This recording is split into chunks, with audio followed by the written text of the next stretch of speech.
Just go live. Oh, here we go.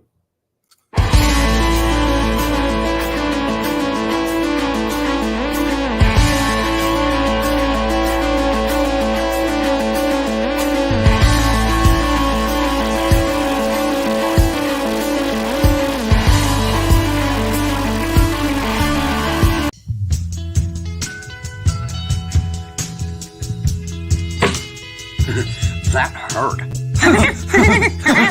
Then what is this thing?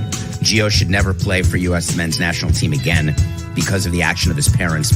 What an idiot!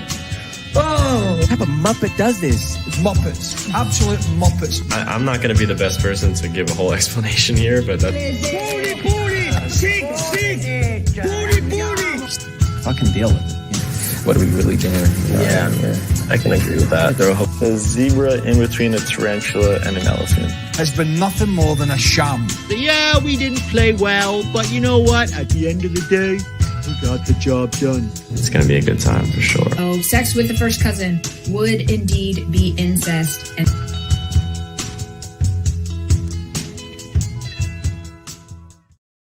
Welcome to the Straight Red Card. Apparently, StreamYard is having some issues. I guess the warning they gave us was, we've got so many dicks up our ass, we've got no other room left for more dicks. So that's a lot of dicks up their butts, and they didn't have enough room for more penises in their buttholes. And so they delayed our show. I guess apparently there's just enough space freed up for our large members to be inserted into. You think I should try to re-add the X live stream real quick? See what happens? I don't know. We were going to do it on X too. This is going to be a debut. You know, Okay, I'm going to do it now. You going to try it? It's going live. Yep. All right, cool. So here we are. If you're an X, welcome to the show. This is the Straight Red Card. We had some StreamYard issues, and they apparently are really constipated and jammed up in the colon area, and didn't have enough space to allow us to do our show. But here we are. We're live. We are here. We are live. Did you, by the way, you know I love pizza. You love pizza. Who doesn't love pizza, right? So I'm watching David Portnoy. He goes to this pizza place, and I can't remember what city it was in. And I love his reviews because I love pizza. I don't care if he's a douche. Doesn't matter to me. I know a lot of people think he is, but I love the pizza. I love watching the pizza thing. And this guy, this owner, had he's like 30. He had no fucking clue who Portnoy was.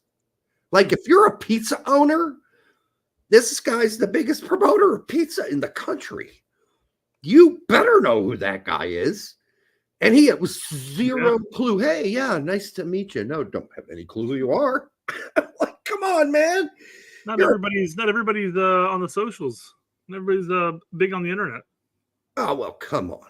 I mean, that's your livelihood. You better know when Dave Portnoy's coming into your pizza store, so you cook it like he likes it, which is longer and crispier and thinner.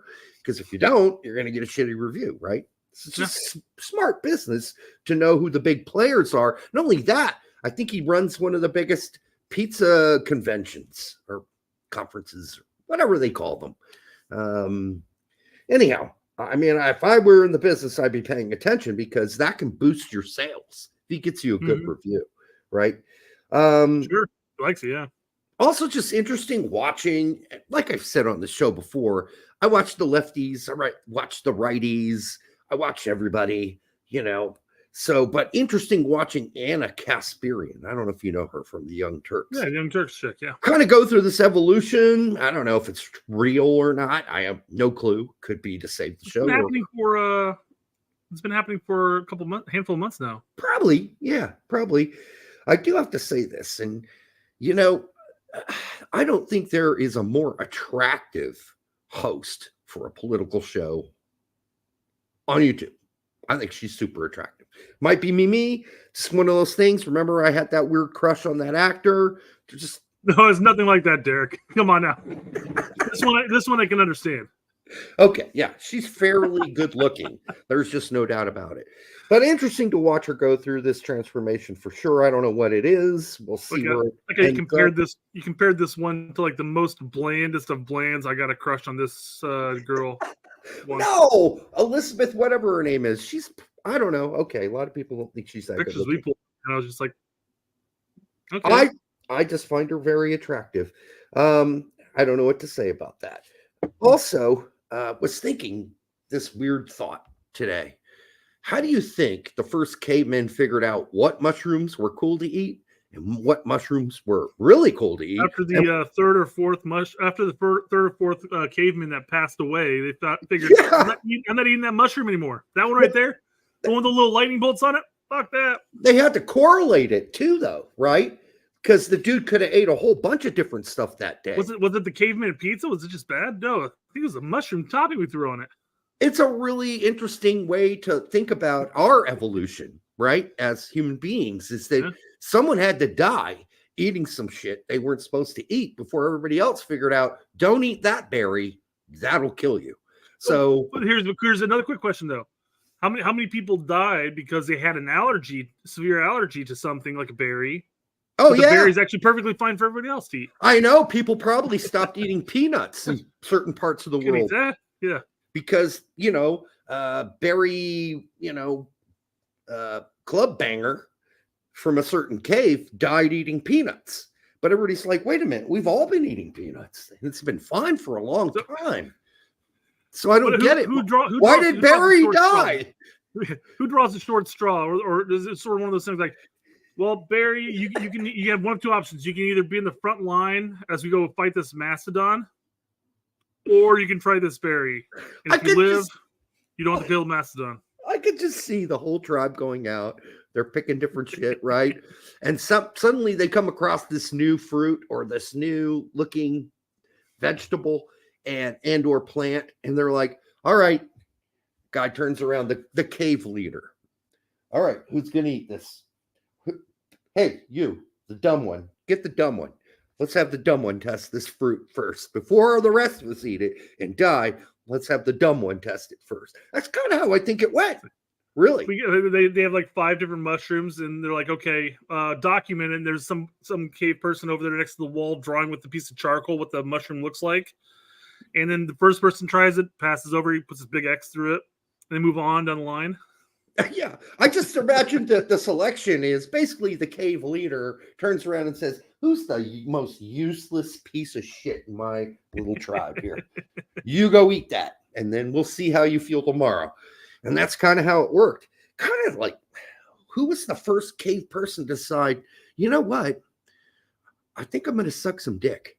Like, that's a whole nother leap, right? Because the basic natural machinations of reproducing are just, the doggy style or missionary. I'm sure doggy was first and then missionary.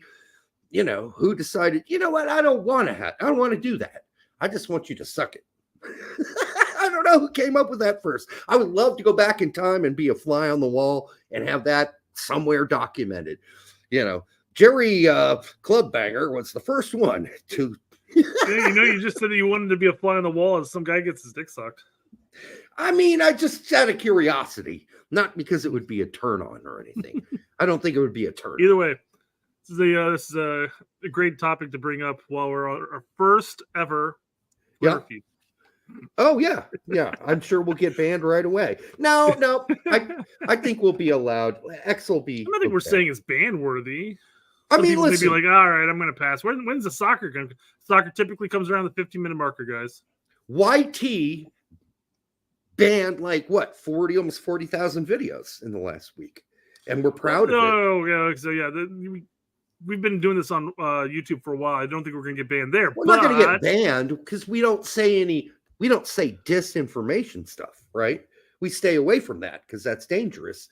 We don't even see it. We say the word beer bug because I don't even know if we're allowed to say. It's well past that point. We could drop the hard C if we want to. You think we could? I don't know. I don't want to test it. I mean, they just banned the Hong Kong protest song on YouTube.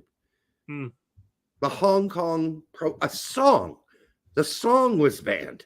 That seems weird to me. Get out of the business of like deleting things.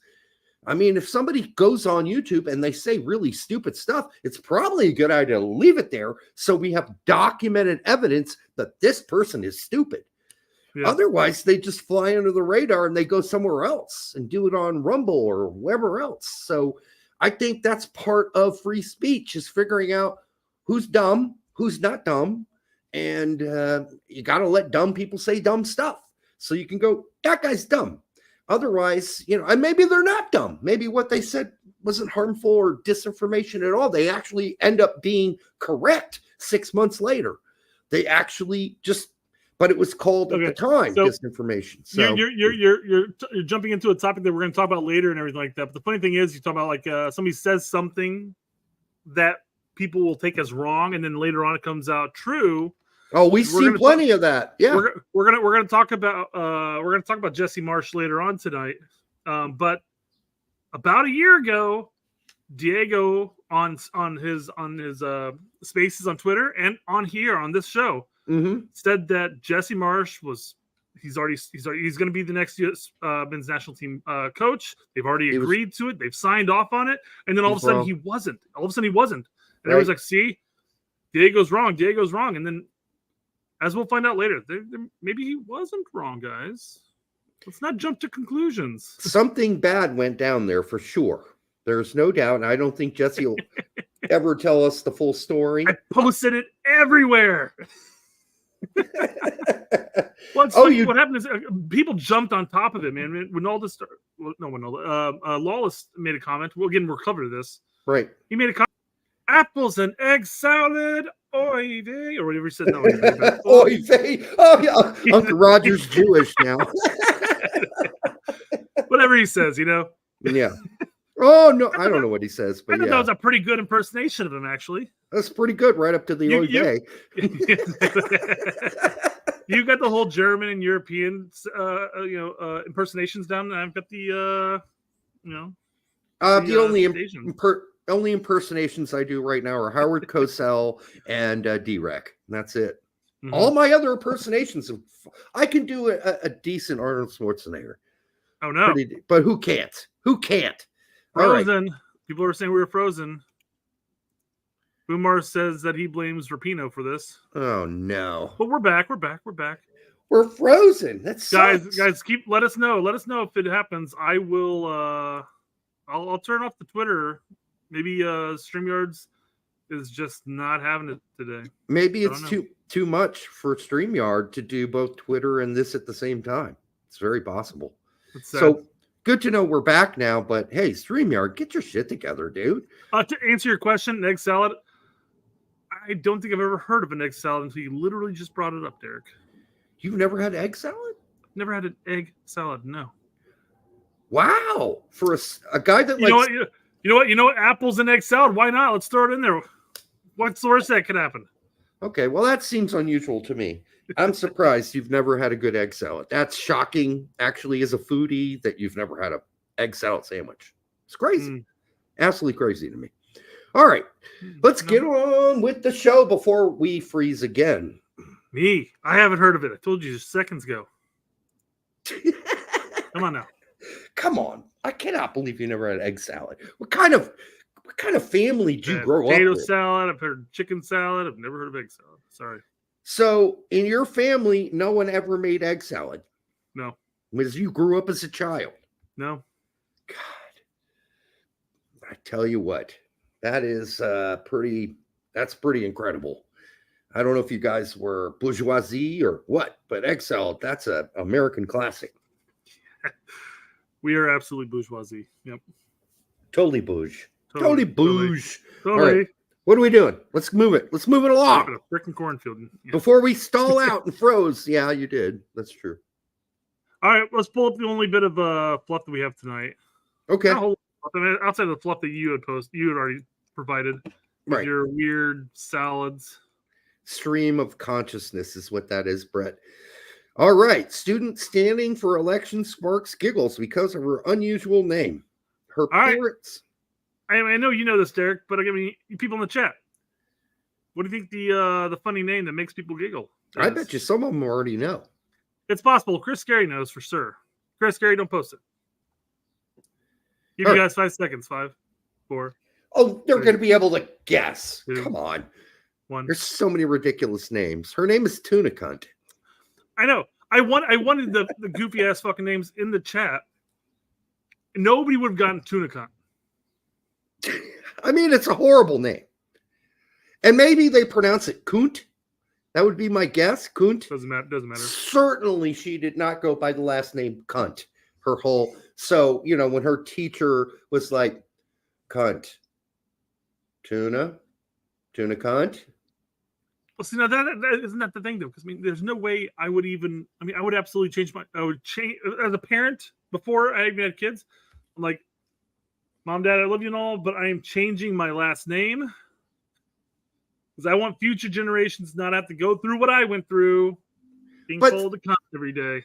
There is just no way it's pronounced cunt. It can't be. And now we're going to get docked and hit by YouTube for this. You know it.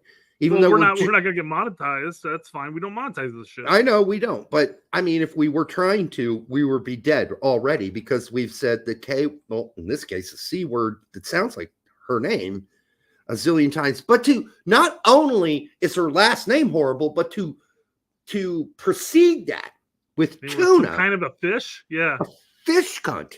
Yeah. I mean, this is just atrocious. Her parents need to be. Seriously. Even how often do you think she got made fun of? And the girls would have been malicious with it. Oh my God. Oh my God. You can smell tuna from over here. Woo. I mean, it would have been horrible. I would hate to have been her. Her parents obviously did not think this through. I was saying that too, Chris. It probably is pronounced Kunt, but kids are not going to do that. Kids are going to call her by what it looks like. Kunt, cunt. Mm-hmm. I'm sure through her whole school career, she was called a cunt. And she's like, probably had to be like, yeah, I am. That's my family name. My whole family's a bunch of cunts. How many dumbasses are here? I mean, tuna. That's a dumbass. Was it dumbass? What's the Spaceballs joke? Okay, if you have to think about it, we can't do it. I think it was dumbass. I don't know. Yes, dumbass. Yeah. Dumas. No, that's a bit different. Yeah, they were called dumbasses. Right. Oh, it's asshole. It was like, how many assholes are here? And they all were major asshole. Yeah. But yeah, Libby's got it right. Who names their daughter Tuna? I don't even care about the coon part at this point. I mean, anchovy, salmon. What's the matter with you? Bass cunt. Would have been dude, maybe. Would have been better than tuna. Trout cunt better than tuna cunt. Like, I mean, it just is. It's a higher class of fish. Trout. All right. Anyhow. Horrible. All right. So, we're not going to play the audio for this coming up here. Okay. Because there's no need to prove that you and I have been right for the last 2 years of this specific soccer player and what he's been up to. Debauchery. Owen Otasawi. Owen hasn't touched the ball. Hasn't touched a soccer ball in 2 to 3 years. He said 3, but then he corrected and said 2. I mean, the kid hasn't gone out to practice. He's collecting his check until his contract expires. Yep. Once that contract expires, then he has to, hopefully his modeling and fashion career takes off more than where it is right now. I mean, that's a risky career. Yeah, I know. I mean, I don't know what he's doing. He had a real chance. Club Brugge were more than willing to give him a chance. He didn't want to play center back. He was impossible to deal with, according to the coaches and the manager.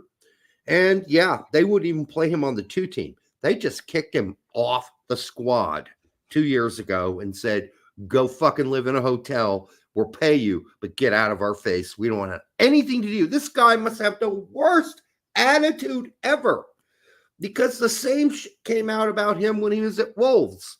It's like, and Wolves at least made some money. They're like, hey, get this guy out of here. He's a pain in the ass. So it's tragic. I hope I mean, the fact that he's a touched a soccer ball for 2 years seems weird. That's your livelihood. You might as well stay in practice and be prepared.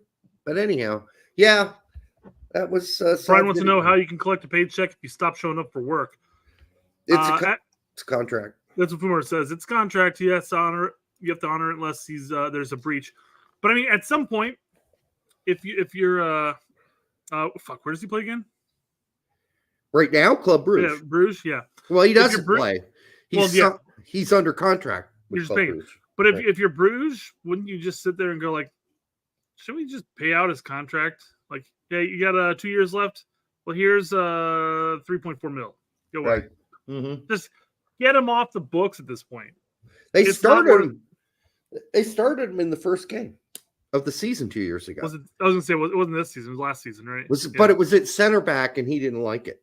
Oh, boo fucking who? I know. I mean, he talks about how horrible, how rough it is, and how horrible it is. Yeah, fans can be brutal, 100%. Whether they're the American fans saying, "Hey, bros, stop with the fashion shit and start playing soccer," or the Club Bruges fans like, "Why the fuck are we paying you this money?" Right. I understand they can be brutal. Social media can be tough, but you have an opportunity that millions of soccer playing players around the world would love to have. That's playing for a professional team. Playing professional soccer for a living. Yes. Oh my God. It's tragic. I mean, it's immature at the bottom line. It's immaturity. So hopefully he gets over that. He gets another shot. Although I got to tell you, reputation does travel, and people now will be like, I ain't touching that guy. So, he's not gonna play. He's not gonna play soccer anywhere. USL wouldn't pick him up. I know. Guy hasn't touched the ball in 2 years. You're gonna take a chance? No fucking chance. There's no chance he's anywhere as good as he used to be. I bet you USL team will give him a shot. They'll give him a tryout. No chance. No chance in hell. Well, people grow. I mean, listen. NPSL maybe. Even Freddie Adu got a shot with the Tampa Bay Rowdies when he still showed practice. He kicked the ball around when Rongen was there, and he still got another chance at the Las Vegas Lights, right? Freddie didn't work out for him, but he got more chances. I don't think Freddie has the attitude problem, however, that Owen Otasowie has. I think Freddie just wasn't a hard worker. Again, Freddie showed up to practice and kicked the ball around at least. Well, and then by the time he decided to get serious about it and realize the mistakes he had made in that big Sports Illustrated article, it was too late. It was too late. Yep. Robert Pesaturo.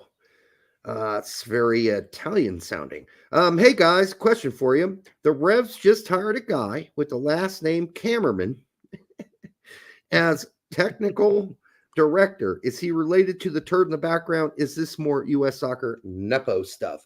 Could be. I feel like it has to be. How many Cameron? I mean, maybe Cameron's a more popular name than I assumed. No, it's not. And what are the odds that a second cameraman who's not related to the other cameraman happens to be picking up a soccer specific job? It could be Cameron's oldest son. Would be my guess. Could be brother, could be cousin, who knows? But I mean, they could be related somehow, is what we're saying here. Could be a stepsister for all we know. But possible, Robert. It wouldn't shock me. It is a Nepo world, and we are material girls in that Nepo world. It is a material world, and I am a material girl or boy. Absolutely. All right, what else we got? Name that movie, Derek. God, it's so small today. Oh, yeah. Oh, that's what she said. I'm not going to make the obvious joke there, yeah.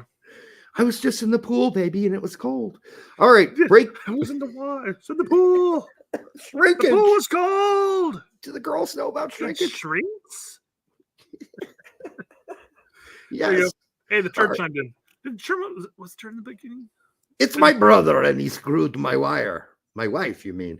And did you miss my amazing intro? We did. Yep, I'm pulling it up right now. I forgot all about it. Okay. Sorry, turd. We missed your intro. Here we go.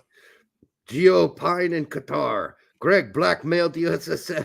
Greg blackmailed USSF investigation. Sportsology horseshit. Betty Crocker can't bake. Hudson and BJ. Greg hired again. Gio back on the team. Rides Pine at BVB and Forest. We didn't start the fire. Da, da, da, da, da, da, da, da, da, da, da. We didn't start the fire, which is one of the worst Billy Joel songs ever written, by the way. I mean, that's a song where he just names 1,000 people in a row. Joe DiMaggio, blah, blah, blah, blah, blah, blah, blah, blah, blah, blah, blah, blah, blah, blah, blah. I mean, come on, dude. You used to actually write real lyrics. What happened? All right. What are we doing here? So USL Championship says making moves in the Motor City. Detroit City FC announces the acquisition of land to build a soccer-specific stadium in Detroit. And Chris Kessel says, breaking, MLS just called every politician in Michigan to set up some meetings. I wish it were that simple because we've been, working on a stadium here in Indianapolis for years, and we didn't get any interest from MLS until just recently. Yeah. So, that's Chris's point. Okay, and it's beyond interest. It's happening. Yeah. They got their collection of billionaires from Clear Lake and Simon on board. They already bought up a whole new lot of land that doesn't have dead bodies of African Americans buried in it. And they're going to build probably in a different whole new spot. And then, apparently, okay, here's the new news I haven't broken yet. But they did make another offer to Ursel. So, no yes. So apparently the new owners coming in really do think it's important to maintain the Indy 11 name and the culture. So they're taking it seriously. So they've made him another offer. I believe he might take this one. Just the rumor mill. Not rumor mill. Okay. It's not rumor mill. Shit I know. Okay. Shit I actually know. Like when I told you who the owners were first time. Were going to be that are coming in to buy up. We said Simon. We said Clear Lake. And it's going to turn out to be, we already know it's Simon for sure. That's been confirmed. So that's one down. One down. A few more to go. All the other three turdsicles we named it Clear Lake, the billionaires. So there we go. All right. Uptown Girl. Johnny putting Uptown Girl on there. That's not actually that bad of a song. But Larry didn't start the fire. Doo-wop, his doo-wop album, that sucked.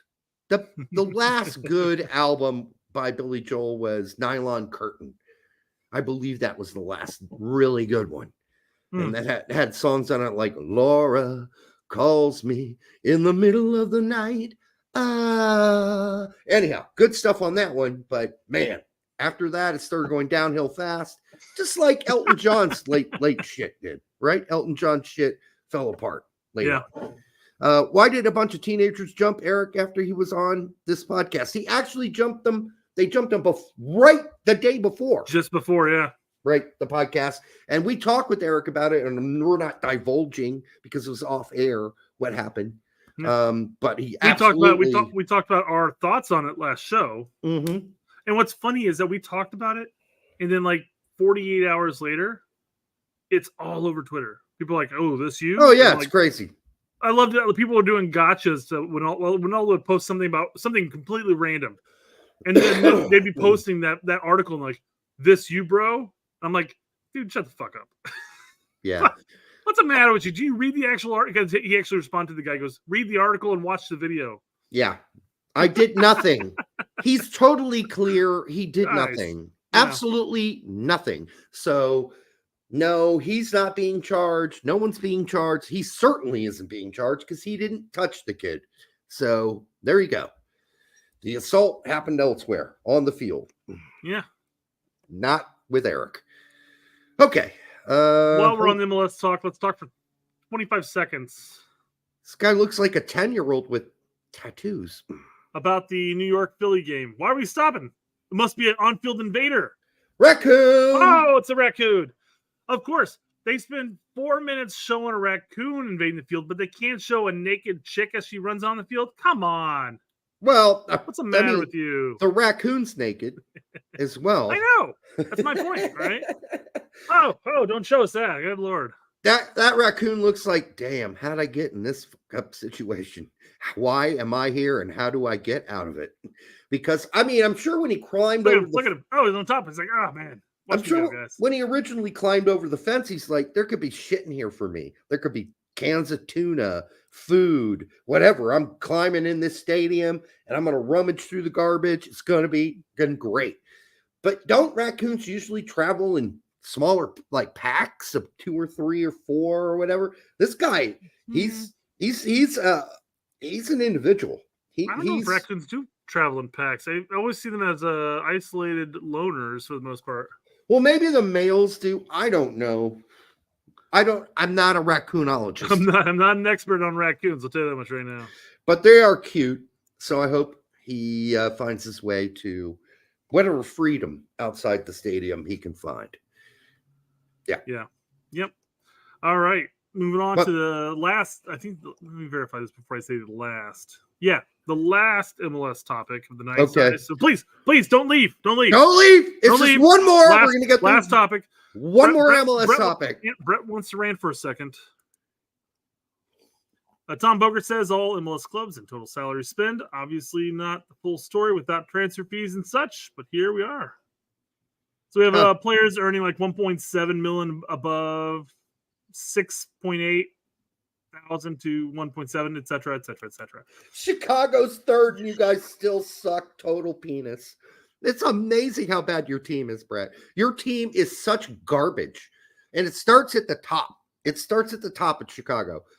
Chicago is run by idiots, and therefore the team plays like idiots. I don't want to look at another goddamn team on this. I want to focus on Chicago. Whole reason why I brought this up.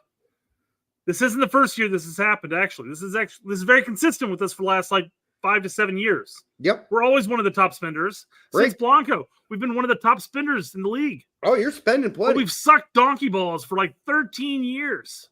Yep. Oh my god. So I'm looking at this, getting frustrated, and I'm thinking to myself, I'm like, okay, is it the players, is it the coach, is it the organization? I know you're going to say it's the organization and everything, all the above. It's the whole thing, yeah. I forgot who I was talking to about this. It may have been to Tom, actually. I may have responded to Tom. This is my new Alexi Lawless. Tom has not responded to me ever, and I'm going to get him eventually. Tom who? Dunmore? Bogert. Oh! Tom Bogert. Eventually, he'll respond to me, just like Lawless did. And you know what? Lawless came on the show, and we had a good time. We're all buddies now. But Tom talks. He doesn't talk about it here. He talks about it on a different one, where it's like Chicago needs to do some on-field offloading. You know, searching. We do a lot of player movement as a whole. It's just players. I'm looking at the players. Chicago is a mid-table team who could go on a hot streak from time to time, at best. They're never going to contend for the supporter shield. They're never going to make it to the playoffs. But they are a mid-table team that could go on a hot streak at times. Denial, at Brett. Best. It's not just a river in Egypt. At best.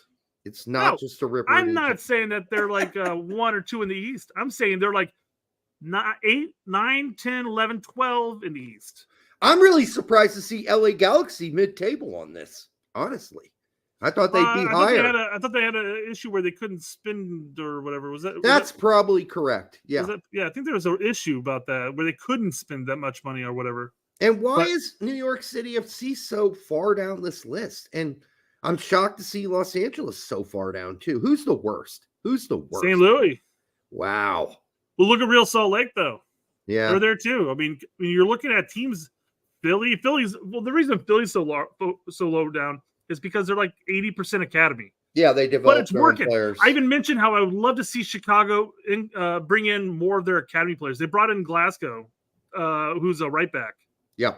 / winger can be right. Either. Mm-hmm. And he came in for a bit of the St. Louis game, but the Charlotte game. Sorry, Charlotte.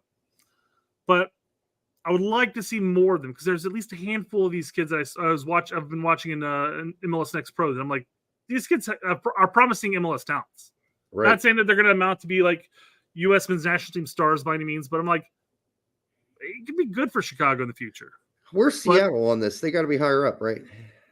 Right there. There we go. Top half, but bottom half of the top half. Yeah, they used to be big spenders. They're kind of, I don't know. Inter Miami's not shocking to anybody. And Toronto's been spending big bucks for a long, long time. Yep. They just haven't failed at it like Chicago has. Nobody's failed at spending as much money as Chicago has Yep. and still sucking mid-table to low table. I mean, they flush so much money down the toilet. I'm sure they've called the septic company. Well, let's see. They have two players. They have two players that well, actually I don't know how much our striker makes, but I know Shaqiri makes $8 million a year. Okay. Well, that's a healthy chunk right there. Mercy anyhow on MLS. Let's leave this behind before people accuse us of waving our hairy balls on the screen too long, which is kind of what MLS is, right? It's a pair of hairy balls that you don't want to swing around the screen too long. Not a great track record for this season, you say, in EPL. Are you a fan of VAR? Do you miss feeling screwed in a match without the official having to go to screen just to get it wrong and screw you again regardless? Do you miss the good old days when you can complain around the water cooler about how the official missed that offside call instead of having it down to the inch of a millimeter of a shoelace being off, annoyed having one ref call a foul per VAR, and the very next week failed to call it for the exact same foul? You must be blue checked, because that's the longest fucking thing I've had to read all night. Yeah. Oh my God. I've been fully taking advantage of the fact that I can now, guys, you can see I've been blue checked. I can now do more than the 200 some odd characters, and it's nice. I can be as sarcastic as I want to be without being hindered by a character limit. You could have wrapped that up in 3 sentences. That's all I'm saying. It's fun to keep going. I would have kept going. Okay. I'm gonna make the world's longest post later. That's not just like an article thread or whatever the fuck it's called. How much did it cost us to get blue checked? It's about $7 a month. Oh, that's not bad. That's not all bad. Right. And thanks to all of you watching and who have sent us the super chats, which we haven't got one tonight, which is kind of weird. But anyhow, for those of you who have done the super chats in the past, thank you, because we were able to get blue check. And now when we want someone on the show, Brett can just write them, right? Yeah, that's the best part of it, right? I don't have to have some incredibly life-changing conversation with Eric Winaldo on the phone where we settle our differences or whatever before he comes on the show. Same thing with Lawless, right? Don't have to have that conversation because Brett can just ask him to come on. Otherwise, I have to be friends with Eric and that's the tough part, right? Yeah, they gotta be friends. They gotta follow me, right? So I gotta convince them to follow me, and then I can start the conversation. Then we have the phone call. Then they come on the show. All right. So I've obviously pissed a lot of people off over the years. So that conversation is absolutely necessary before bringing them on the show, because if they come on and we haven't resolved whatever issues we might have before, it could get ugly on the show, and that's not a good show. I mean, good for you guys. Good for you guys. Yeah. I think it wouldn't be a very productive show, but I think it would absolutely be a very eventful show that people would watch. Yeah, I'm sure if Lawless came on and was like, yeah, you called me this and you called me that, fuck you, your show sucks. That would have been fun for a lot of people watching. All right. Speaking of salaries, Diego Luna makes $500K, and he just scored.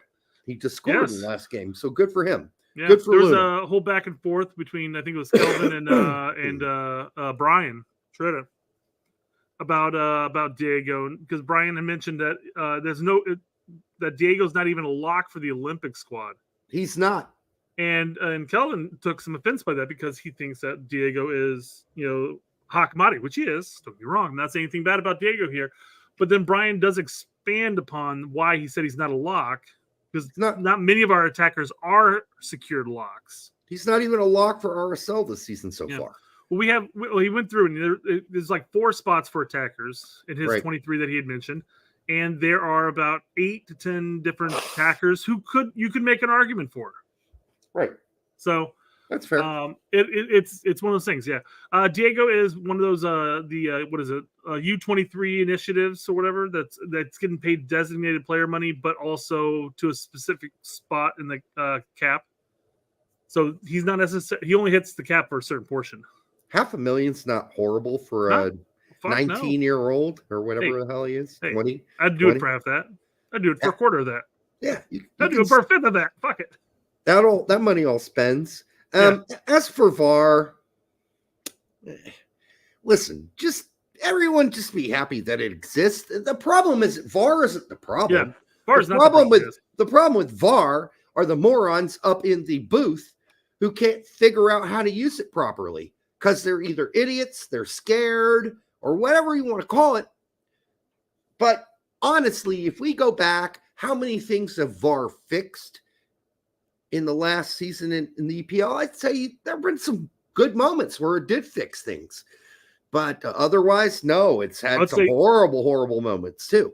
I would say the bulk of VAR overturns were ones where I was like, it's the correct call, but I feel it kind of kills the feeling of the game, the flow of the game and everything. Especially when you start looking at you're looking back at every single goal. Like a goal scored and you're going back 15, 20 seconds to make sure there wasn't a foul 7 plays before the goal scored to call back. And it's just and how far back do you go? Exactly. Do you go back 2 minutes, 20 seconds, 15? I don't know. And these are the things they need to work out with VAR. And, we get to that clear and obvious thing. It's okay, that's clear and obvious to you, not to me. So I'm not sure that's the language needs to be fixed or something needs to be done because this shouldn't be this hard. Well, I know they're now talking about stuff with offside because offside's always the biggest one, right? I made the joke above about how it's just a shoelace that's offside. Obviously, clearly a joke. A shoelace can't make you offside, but a heel could. Right. The talk now is that moving forward, offside is going to be your body being completely past the last man of defense, not just a fingertip, but the back of your back heel has to be past. That's going to be a big advantage for the offense. It really will be, won't it? Yeah, surely will. That's surely changing the game. Yeah. I mean, you'll still, though, have to measure it at some point because some guy's heel, it's going to either make or break that call. And there will be an instance where it literally is just a millimeter off of the heel. Yeah. Some and you're guy's heel. Oh my God, that's nitpicking. Well, I mean, it is the entire body pass, so who knows? I mean, we used to talk about, back in the old days, if you had a boner, that could make you offsides. Now it's, of course, not. The boner doesn't count. It's just other parts of the body. So, yeah. Lou Coutry, thank you for $2 and making us feel normal again. This is so the two of you can feel normal again. Appreciate that. I don't know what normal is, Lou. I think 43 minutes in, we haven't had one. What's happening with today? Yeah, I don't know if normal is what we can do here to be normal. We try. There's nothing about us that's normal. That's what makes us. I mean, there's certain things, but not when it comes to what's in my pants. All right, Henry Bushnell, at risk of being branded a clueless American out to ruin English football. Never start a post with that. Never, ever. He accepts the replies ahead of time. He's like, I already know what's going to come my way. I'm going to get hammered. Whatever. Here's my thought. It's stupid that Man City is about to win a title without having beaten Arsenal or Liverpool with only 2 wins, 10 games against the top 6. But that's how it works, Henry.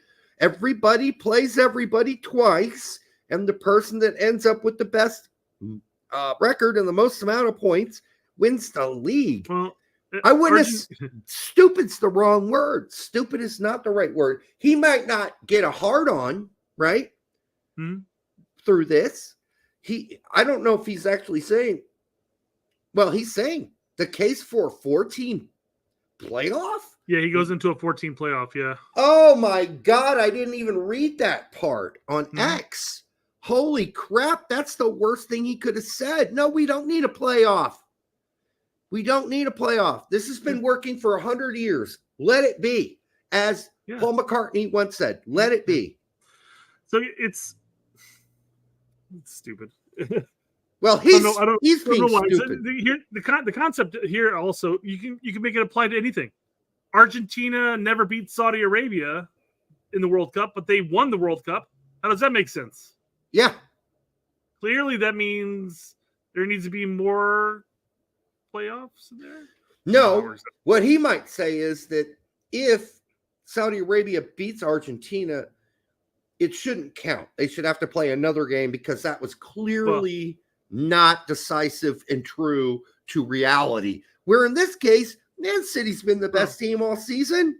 Argentina can't take the group because they didn't beat Saudi Arabia. That's the thing. Whatever it is, the way things are right now, Henry, are the way they are for a reason. And using the word stupid is probably the worst word. You could have said it's not titillating to you. It isn't exciting to you. It doesn't make you jizz in your pants or whatever you would say, but don't call it stupid because this shit's been working for a long time and it's been working just fine. I don't know why we need a playoffs. So, I mean, you took the risk and you're probably going to get hammered. No doubt. Yeah. I mean, it may not make sense to you, but they're the biggest soccer league in the world that makes the most money and people love it. Yeah. I'm sorry. It doesn't appeal. It may not appeal to all American audiences, although I think there's a significantly bigger EPL fan base in the United States than there is of MLS, who has the playoff system that you're referring to. Where everybody makes the playoffs practically in MLS. Exactly. How exciting is that? Like, listen, I'm sorry. I'm sorry Henry doesn't jizz in his pants. Every season watching the EPL and all the games these teams have to play against one another. 38 games to decide who's the best team is absolutely fair. It's absolutely fair. We don't need the playoffs. Playoffs? We talking playoffs? That's like when Todd Bowley was like, we need an all-star game in the Premier League. How you gonna do that, dude? What? North versus South? I could see the playoffs working. Not playoffs. I could see the all-star working much better than the playoffs. I could see convincing that there'd be like a game of all the main players. Maybe you could have like the fans all vote them in. England versus the world. And you just had this all-star match. That could make sense. I could see them possibly arguing that, which will never happen. Don't get me wrong. I'm not saying it should happen. But I'm just saying that would be more reasonable and more likely to happen than incorporating a playoff system of the top 4 teams. No one even cares about our all-star games anymore. The basketball NBA all-star game is a pile of crap. The NFL has already just decided to just ditch it altogether. The baseball all-star game's a joke, except for like the home run derbies. Home run derby's fun to watch. Everything else is a joke. So we don't need to bring American stupidity everywhere we go. Being an American, I look at the All-Star game, the NBA All-Star game, and go, that's some stupid shit. That's some stupid shit. No one plays any defense. What's the point of this game? The American Nagelsmann argument that we had last show made less sense. He could have come to this article right here and said, why do Americans feel like they need to impose them? I would agree with them on that front, if that were the case. Yeah, why do we feel the need that we need to even talk about imposing our thoughts and ideas on a league that's been successful for 100 plus years? To be fair to Henry, he's not going to be able to impose dick squat. No. He has no power. This is just him. No power here. It's just him ranting. But if you're going to rant, you got to pick your words carefully, usually, and not call something stupid that's been going on for hundreds of years that's been working just fine. Yeah. Just because it didn't give you an erection. Sorry, this league this year the EPL didn't give you an erection, Henry, but things could be worse. Other things will give Henry an erection. He doesn't need to rely on the EPL to do that. His own hand, his girlfriend, his wife, his stepsister, whatever. And Henry's in the wrong here because he's got Matt Doyle on his side.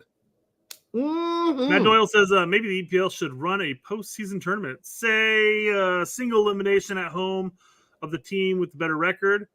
Then you award one title for the best regular season and another, a cup of some sort, obviously, for the postseason tournament. Just spitballing. That's what we do. He's not just spitballing. He's joking, Well, obviously. No, I that said, is what we do. Yeah. No, that's 100% what we do. I know. And I follow that up with say, do they as a league start putting more emphasis on the postseason tournament that the award for the best season, let's call it some kind of a shield, gets completely overlooked and practically forgotten amongst most fans. Yeah, exactly. That's what happens, right? Most people have no idea who won the supporter shield. Who cares? All it really does at that point is grant you a Champions League spot. I think Cincinnati were the supporter shield winners last season. They were, absolutely. But Columbus won MLS Cup, and that's all anybody remembers. That's it. So it is about what you emphasize, right? Yeah. At MLS, we emphasize MLS Cup and whatever else besides the U.S. Open Cup. That's de-emphasized, shat on, and pushed aside. Well, then that's not marketed at all. That would be my next point in this sense. They already have a couple tournaments, right? A couple cups already. Why do they need a postseason cup? They already have a couple cups. They have the what is it called? The Caribou Cup? Carabao Cup. Carabao Cup. Yep. They got a bunch of them. Yeah, they already got the cups. Why do they need to add another cup? Maybe MLS should take a page out of their book. Instead of doing a playoffs and an MLS Cup, they have the regular season, and then they really start focusing on the League's Cup. They start focusing on the U.S. Open Cup. Right. So there's that. But that wouldn't be American enough. How far has Doyle gone into darkness since we hung out with him in 2012? Well, he's gone far? He's attempted to do the whereas Wallace does the U.S. men's national team troll to a T. And I'm not saying all of his points are wrong or anything like that. I'm not saying all of his points are right either. That's for you to decide personally. But Matt Doyle absolutely is the MLS troll account. Well, he gets paid for it, so I get it. No, 100%. No. They're paying for. But can you imagine our good friend Jonathan? He was the chief editor back then that we had on the show. Jonathan, is it Cohen? I can't remember. Is it John Cohen? It was Matt Cohen? No. Gosh. Anyhow, we used to be friends with all those MLS guys early days, but and we had a couple of them on the show, a few of them at least. But they weren't such sellouts. What's the guy's name that starts with a J that ended up going to LA to work for non-soccer stuff in the end? Yeah, I'm not going to remember any names right now. I can't think of his name right now. Anyhow, let's just move on instead of struggling with this. It's not Jonathan Tannenwald. No, I've never met Tannenwald before. So, God damn it. I'll look it up. We'll have it ready for next show.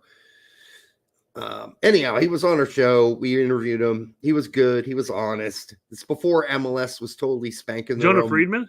Jonah Friedman. Thank you, Jonah Friedman. You are so good. Thank you.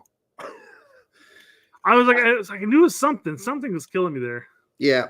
And, I'm not saying it was Jonah that fed me a lot of information back then. There were other people at MLS I knew at the time who were feeding me all kinds of info. Inside info about this league. You think it's going to stop at 10? You think it's going to stop at 20? You think it's going to stop at 30? No, it's not, Derek. Go ahead and publish it. We're going to blow this shit up. And I would publish the article. Yeah, MLS is going to keep expanding. And people will be like, they can't keep expanding. There's no way. Yes, they can. And, people laughed at me back then. But anyhow, where does the USA rank as a footballing nation? Leave this open to interpretation. Use your own criteria. Well, shit. Then we can rank it by who makes the best food. Like, which country has the best food? Is that how I'm going to? You can't just leave it completely open to interpretation. Which players on the team have the biggest dicks? That cannot be how this works. But I would say probably 16 to 20. I mean, if we're going to be real, Brett, we're more like 16 to 20. No, I'm going to agree with you there. I think it's 16 and 20 as well. There are certainly times in our recent history where we may have bounced out of the top 20. And that really also depends on the teams in front of us too, what they're doing. Right. Closer to 20 than 16. I think so. Yeah. There you go. Judgmental deity pretty much has it right there. 18 to 20th. Best under Greg. Yeah, Greg's a limitation. There's no doubt about it. Let's see here. You can't name 19 teams better than us. We'll pull it up here in a second. Well, let's try. Let's see if we can do it. All right. Argentina, 1. France, 2. Belgium, England, Brazil, Portugal, Netherlands, Spain. Stop me if I name somebody we're better than. Croatia. Okay, so that's 10. And then below us, Colombia. You could easily argue that we have no chance of beating Argentina and Brazil, or would have a small, under Greg, a very small chance of beating Argentina and Brazil, and that's what Colombia just did. So, I mean, you could argue Colombia is ahead of us, but for sure, I think Germany is ahead of us. Japan just had a rough Asia thing, but I think Switzerland taught us a lesson or two. So I would think that wasn't very convincing for me to think that Switzerland's not better than us. Again, all under Greg. This could be a totally different conversation if we weren't talking about Greg Berhalter managing the team. I think that's the big concern right there, right? Because if it was Hudson or BJ for that matter, yeah, I mean, we'd be playing more fluid, playing very similar but more fluidly. You could easily argue Uruguay's better than us. You could easily argue that even Morocco's better than us. You could easily make that argument. I mean, I also don't want to say some of these teams in the teens. You could also make the argument that on a good day under Berhalter, we could in fact beat these teams, and we tied Uruguay 0-0. We're about to find out. Actually, we tied Morocco recently, right before the World Cup. We got curb stomped by Japan. Yep.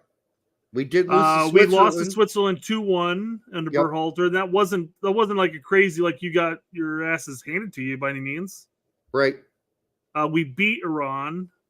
I mean, Japan's interesting because in a lot of ways on paper, they're pretty much our equal. So yeah, they got a lot of great players on that team. So that's not a given. Really. Not really a given, although they played like, I think, donkey dick in the Asia Cup. Then what else we got? Now we're better than Australia. I think we're better than Austria. So South Korea. That's a battle. That'd be a battle. Yeah. It'll be a battle. Yeah, so maybe we're around like, I don't know. Maybe Fumar's right. Maybe it's around 15, 14, somewhere right there. But it's something you could definitely debate. There are teams under us who are better than us. Germany is certainly better than we are. Through all their struggles, they're still a better team than they are. And they showed that pretty recently in a friendly. Mm-hmm. Once Reyna came off the field, we were done. Well, we went back to Berhalter ball with no creativity. Now, again, we got stomped in about a 15 to 20 minute period. Right. And then after that, it was perfectly fine. We just didn't have an answer on the attack because we had no creativity. We finally shored up the defense. God, that Pulisic move, though, in that game. Yeah. That was amazing. When Pulisic just basically dribbled through like 5 or 6 German players and scored that goal. That was pretty amazing. However, this is not a condemnation of the players, I don't think. I think it's more of a uncomfortable feeling with Greg at the helm. I think that's just where I'm at. I'm like, I would be a lot more confident if someone else was coaching the team. And you can say, well, who? Who are you going to get? Well, Jesse Marsh, right? I wouldn't have been comfortable with Jesse Marsh either, but he's going to Canada. I think he would have been a slight improvement over Greg.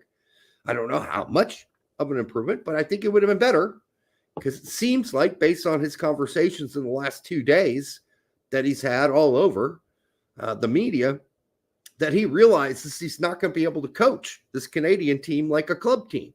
He's already said it. There's no way I'm going to be able to do that. So that's something. I think he's also talking short term. He's looking at, we got Copa literally a couple, a month or so away. So I don't have a lot of time with these guys to implement any form of system. So I'm going to implement a couple of ideals that we want to do. And he talked about the high press and what a high press in his mind is compared to what it isn't. Mm-hmm. And he talks about that. But again, we're going to get into that later too. Okay. Well, I won't ruin it then. It's not going into too much detail there, but yeah, would he have been an improvement over Berhalter from a player management standpoint as far as just handling the players? I think it'd be an improvement. Jesse would have never put up a slide ever that said we're going to change the way Americans view American soccer. He would have never done it. It's just not his style. He's more focused on the ins and outs of the game and the players and their emotional state and their psychological state and their technical state. Whereas Greg likes to make these big, grand, announcements to the team that even the team are kind of taken aback by. If you haven't seen the video where he announces that with the slide, I would go check it out. It's a really uncomfortable moment for the whole team, including the players he called on to answer the questions. Certainly Mark McKenzie looks like he's about to shit his pants, or he's like, are you serious? Do I have to answer this question? So anyhow, same thing with Aronson too. He's like, we want to be able to compete and play with the big boys, the best teams in the world. Yes.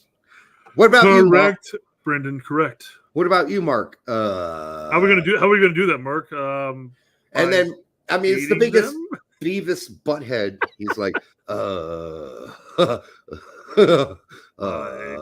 winning. He said winning.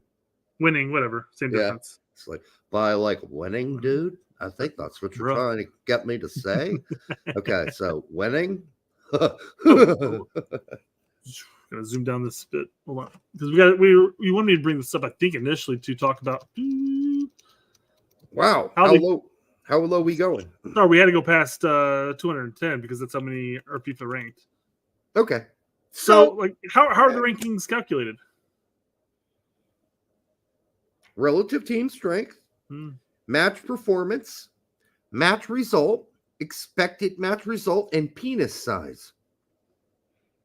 They left that bullet out, penis size. So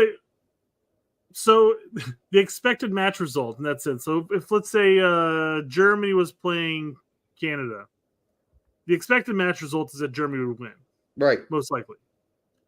Let's just say Canada wins. So does that mean not only do they get dinged for the match result, but they also get dinged for the expected match result? Yes. Interesting. Yeah. That's how it works. The worst team you lose to, the worse the coefficient works against you. I didn't think the expectation. I didn't think those two things needed two different bullet points. I just feel like the match result is more than enough. I mean, because if you're looking at a match result like France losing to San Marino, like whoa, or losing, like lost to San Marino. Fuck, dude, seriously? It's really tough. It is hard. They should have won to use this system because honestly, think about it. I was in a band, right? There were some nights after the show, I hooked up with a real hottie, and there were some nights that I got rejected by an ugly chick. So am I going to get punished for, not the ugly chick rejecting me? And am I equally rewarded? I guess what they're saying is you get equally rewarded for both. If you punch above your level, you get rewarded. And if you punch below your level and fail, you get hurt just as bad. I don't know. Expected seems like a sort of this existential way of it's almost an invented world expectation. Expectation itself is an invented thing. Like, okay, I can expect when I get up in the morning, I'm going to have to pee. But there's going to be times when I wake up in the morning and I'm not going to pee. So I don't know about expectations. Well, and here's the tricky part of it. Let's just say it's like, I'm going to use Sunora's example here, but let's say it's USA versus Slovenia. You're like, well, relatively equal, maybe Pretty USA, tight. whatever. But then you find out, it's Camp Cupcake, so it's so against Slovenia B or C team. But then again, it's also an MLS-based USA team, so that means that's like a C or a D team. Still counts. So I know, but my point being, it's relative team strength. Then you got to take match result and expected match result. Yeah. So like you would expect, they're relatively equal, so maybe that's a tie. The result could go either way, but then again, you have to take into consideration which players are playing for that team on that specific day and where that makes a comparison. Teams used to get around this problem with the rankings by calling, like England used to do it, England B. England would field a team, but it would be an England B team. So it would not count against their international rankings. So I don't know if they do that anymore, but they used to do it back in the day. So anyhow, it is what it is. It's yeah. You don't pee every morning? Weird. No, because sometimes I wake up in the middle of the night and pee. And then when I wake up in the morning, I don't need to pee again because I've already done it. Right? It's habitual. You still go and realize it's just a tinkle. Ruse. A little bit. Cleve Langston says, Ruse, did you ever look up space fondue, Derek? I have not looked up space fondue. Fondue is cheese, right? Like fondue, cheese is great. Like you melt cheese in a pot with a little bit of cream and maybe a little spices. Melted cheese, what's not to like? You can dip anything in that. And when I say anything, I mean anything. You remember, and it'll be tasty. Now, I can't personally reach my member, but I know other people on X that can. Oh, God, that is Cleve. This is kind of where I was going with it. I was wondering, I was like, bet you it's not cheese, Derek. What is it then? What's space fondue? Well, I'm pulling up the next segment. Why don't you pull it up, Derek, and take a look? Okay. I don't know some terms. I don't. Space fondue is not something Space fondue. It's news to me, too. While you're doing that, let's go ahead and pull up a different topic here. It's one of our favorite topics of the show. Transfer news, transfer news. Who's getting mounted on transfer news? Who's getting over on transfer news? Transfer news. Everyone loves that transfer news but me. Whatever. All right, what we got here. Leeds United are demanding $12 million for Brendan Aronson. Good luck on that. Union Berlin are not interested in signing the American playmaker, but the Whites are also not planning to keep Aaron on the club, regardless of the outcome of the playoff bid for promotion for the Premier League. Congratulations to Leeds. I did watch that game today versus Norwich. I mean, about Josh shortly too. Oh, yeah. Norwich, they couldn't have come out and play worse. They were absolute garbage, complete garbage today. So I saw Yanks get all over Josh on his missed chip. I'm like, that was a good save by the goalkeeper. Yeah, it was a good save. Yeah. It was nice. It was a nice try. It's just the goalkeeper. Whoop. It's the right idea. Yeah. He probably should have done it a millisecond earlier, and it would have popped over. But he waited like 2 milliseconds too late. So Union Berlin's not going to sign him, and then Leeds don't want him, but they're also demanding $12 million. Guess what's going to happen? He's going to end up back at Leeds, or he's going to get loaned out because nobody's going to pay $12 million for Brendan Aronson. Nope. No, they're not. So I was really hoping that Leeds would have lost today, and then I could have been like, "You sure you don't want him?" Because I actually saved I saved another article that said that if Leeds don't make it back to the Premier League, they're going to have to offload. They're going to have to notch something like 100 million in transfer sales. Otherwise, they're going to get hit by PSR. Good luck. Well, I mean, Somerville's going to pull in something like 30 mils, what they're talking about, but then you have to keep going from there, right? Mark Roca is coming back. I mean, not technically. He could never fly back to Leeds again, and they could sell him without him never coming back. You got Brendan. Who else did they loan out? Cock. Yep, they loaned out Cock. And then they also loaned out can't remember his name all of a sudden. Yeah, who's the the Dutch kid, African Dutch kid, used to play in Holland, and they loaned him out to, was it Bournemouth? Who the they name it? Anyhow, yeah, Sinistera. They loaned him out, so he'll be coming back. Yeah, a lot of the Leeds fans don't want any of these guys to come back because they consider them traitors and abandoners of Leeds. They felt like some of these guys should have had their hearts with Leeds and stayed for the battle back up. But they triggered their release clauses, and Aronson did as well. Went to Europe. They're never going to be able to sell Aronson for 12. They might be able to sell him for 6 or 8. I was going to say 6 to 8 is approximately what I was assuming. Nanto tried to get out of Leeds, but he couldn't. Right. He ended up playing this season. Right. But no, yeah. So I talked about. I got into a debate with Eldon, and I'm forgetting Eldon's last name starts with an H, like Hassix or something like that. By the way, Sinistera is Colombian. That's true. Yeah. He just played in Holland before he went to. Yeah. I mentioned how I go, even though the 12 million is below market value, because he's still his market value is still at 14 mil, and that might change this window. I don't know. Well, most likely it will. It'll go down. But even though they're demanding 12, which is below market value, nobody's going to purchase him at the 12 mil. It's going to be probably 6 to 8. So the big debate for in this topic was what is classified as market value. Market value is an arbitrary number that's been assigned to a player based off of their performance and stuff like that. But other people are arguing that market value is what people are willing to pay. I'm like, well, no, that's true. That's I'm not arguing true. at that point. I'm not arguing that. All it means is that they overvalued the market value. It's an arbitrary number. It's made up. Well, they're overvaluing Brendan because they paid so much for him. Yep. That's the problem. They spent a load to get Brendan there. They got Dark Brendan for like 6 or 7 games in the season. Then Union Berlin didn't get Dark Brendan until the last 6 or 7 games of the season. Yeah, I don't know who's going to want him. That's the problem. Who wants him?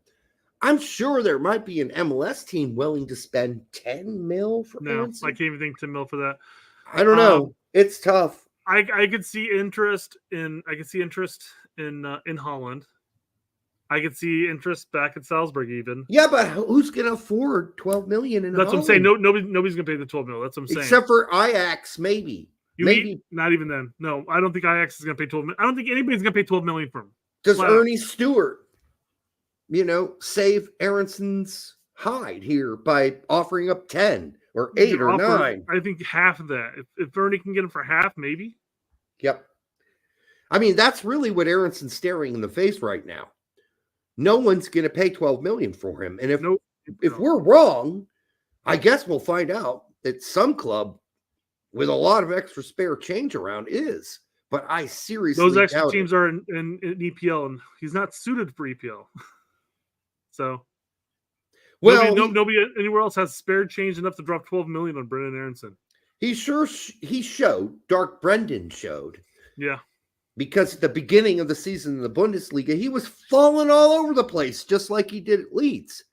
Constantly falling all over the place. He stopped that for the last 6 or 7 games of the season. I don't know what he decided. I don't know if it was not making the U.S. men's national team squad originally before Sargent got injured and before the other injuries. And then he finally made the team. I don't know what woke him up, but he stopped being a little bitch on the pitch. And I think he needs to continue that attitude. Had he done it the whole season for Union Berlin, they probably would have been willing to pump out 8 mil for him, but not 12. 12 just doesn't seem realistic right now based on his last 2 seasons in Europe.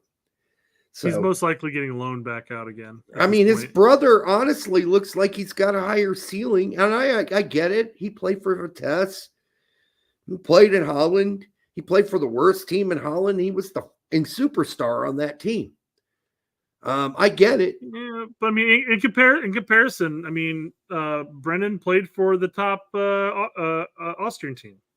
He did. He was And did great well. at Salzburg. Yeah. He really So, was. I mean, Yeah. which team's better, Salzburg or Vitesse? Not hard to be great on Salzburg, however. I mean, Fair. listen, beyond the Champions League, which I thought he also did play very well in, which was impressive. But, I mean, you're beating Lask and Klagenfurt. And, I mean, come on. I mean, and although Salzburg, by the way, is in second, I believe, right now in the Austrian Bundesliga. So it's not a given that they finish first every single season, at least not this season. I mean, prior to this, it was a given. Relatively not, historically, yeah. Yeah, not anymore. At least not this season. We shall see. We shall see. Somerville is the Dutch player, not Cine. Yeah, no. We already clarified that earlier. Thank you, Fulmar. I meant he played in Holland. I said he was Dutch. I was wrong. Oh, no. You said Sinister was the Dutch kid or whatever. And then you said he's Colombian. But he's saying Somerville is the Dutch kid. Like the guy. Yeah, but he would never come up because Somerville stayed at the team. So he wasn't part of the conversation. Somerville stayed in Leeds. And by the way, today was really damn good. I think Fumaro was just adding some context that you just mixed up two players. I don't even think I was mixing them up. I knew who I was talking about. I just couldn't remember his name. And yeah. All right. No, either way, doesn't matter. Leeds United marching on together. We already covered this. So good luck to Brendan. This is going to be a real interesting off season for him. Honestly, it'll be interesting to see where he. I think it's going to be interesting for a number of U.S. players coming up here. One of which we're going to get to later which is Reyna. But another one here is Sargent. We just talked about the Norwich versus Leeds game and how Norwich got absolutely curb stomped again, but using the curb stomp phrase again. They did today. Lost what? Was it 4-0, 3-0, 4-0? Yeah, 4-0. Oof, God. Yeah, it was bad. Yeah. So I was so excited for that game too. Yeah. I was like, oh man, this is going to be crazy. It's going to be awesome. They're going to go toe to toe. No, Norwich barely had any possession. Sargent touched the ball rarely. The game was boring because Leeds just kicked their ass. Leeds looked like an actual EPL team. Norwich looked like a championship team. And no doubt there. Been saying that for years. It's pathetic, actually. Which Tact talks about how here that even though Norwich is done, they're going to stay in the championship. It's time for Sargent to move on. But the big question there would be where would he move on, and who's going to draw? Where is he possibly going to draw interest at? Yeah, he's right. Bundesliga. And that's one I'm leaning on to as well. I'm like, we need to stop leaning into the whole EPL's the be all end all. We don't all need to go to EPL. No. Listen. But frankly, I enjoy people doing well in the Bundesliga moving forward. I enjoy that league, quite frankly. There are already rumors floating around that St. Pauli are interested in Sargent. This is rumors. These are rumors. So they don't count. But certainly there's already talk and discussion. There's even been rumors with Aronson and St. Pauli. I mean, is St. Pauli really going to cough up $12 million? No. I would imagine it'd be a loan to St. Pauli at that point. I would imagine so too. But Hertzler having his American roots, I would expect at least the possibility of there being Americans going to St. Pauli as they try to sustain themselves next season and don't get relegated next season. Man, I'm just sitting there going, I mentioned this on another thread, but I'm just like, I hope he goes to Bundesliga, but I'm just hoping he doesn't go to a soon-to-be relegated Bundesliga team, and I'm not sure where St. Pauli falls in that sense, how well they're going to do next season. I mean, Heidenheim was supposed to be a relegation-bound team, but look at them. Yep. They got 8th or 9th in the league this season, and that was amazing. Primarily because Maloney got injured for about 10 games. Yep. And then they took a hit for a while until he came back, and not that it's all Maloney. They got great players on that. Well, no, yeah, they got a couple other really great players on that team that other teams overlooked and have played out of their ball sacks all season long. And I think that's amazing that Heidenheim, which is basically a village, is in the Premier League Like is going to stay there. 1,000 people or something like that. Yeah. It's something stupid small. Yeah. Like It's the size of stadium Bloomington. You know? Yeah, that stadium fills. It's the size of the number of people that go to IU in a year. Yeah, Mm-hmm. but when that stadium fills up, that's like a third of the town's population. Yeah, it's crazy. It really is. Okay, so Daniel beat me to it. I was literally about to say this, but Sargent going to Gladbach would be interesting. I said it today on X. Oh, there we go. Look at that. So I posted that later on today. Earlier said today. if I had a pick, later on in the day, I should have said, if I had to pick a team that needs a center forward that's really been struggling with scoring, and they thought Pefok would be the answer, and he wasn't. Early on, he was doing well, but last half of the season, Pefok he might as well not have been on Gladbach. Mm. I think you're looking at a kid like Josh Sargent, who's already played several seasons in the Bundesliga. It smells right. It has the right scent. It looks like it'll taste good. I think that's where you go, right? Well, I mean, in Gladbach went from trying to get Brendan Vasquez to pulling Pefok. And I know that there's a lot of talk of all these teams that are getting American players and that they're marketing. But it would be weird that you go from trying to get an MLS top goal scorer to pulling another American striker that's in Europe. To not being kind of a marketing ploy, if you will. Yeah, I mean, they definitely Gladbach are interested in keeping the American theme going. There is no doubt about that. That is part of their marketing program. So it would not shock me in the least if they went out and signed Josh Sargent. It wouldn't shock me at all. It wouldn't surprise me if they signed Aronson, because it's clearly part of Gladbach's plan to have Americans on their team. Look at Conche with an interesting tidbit. I mean, it's possible that Farka could re-sign him. Farka does know Josh Sargent.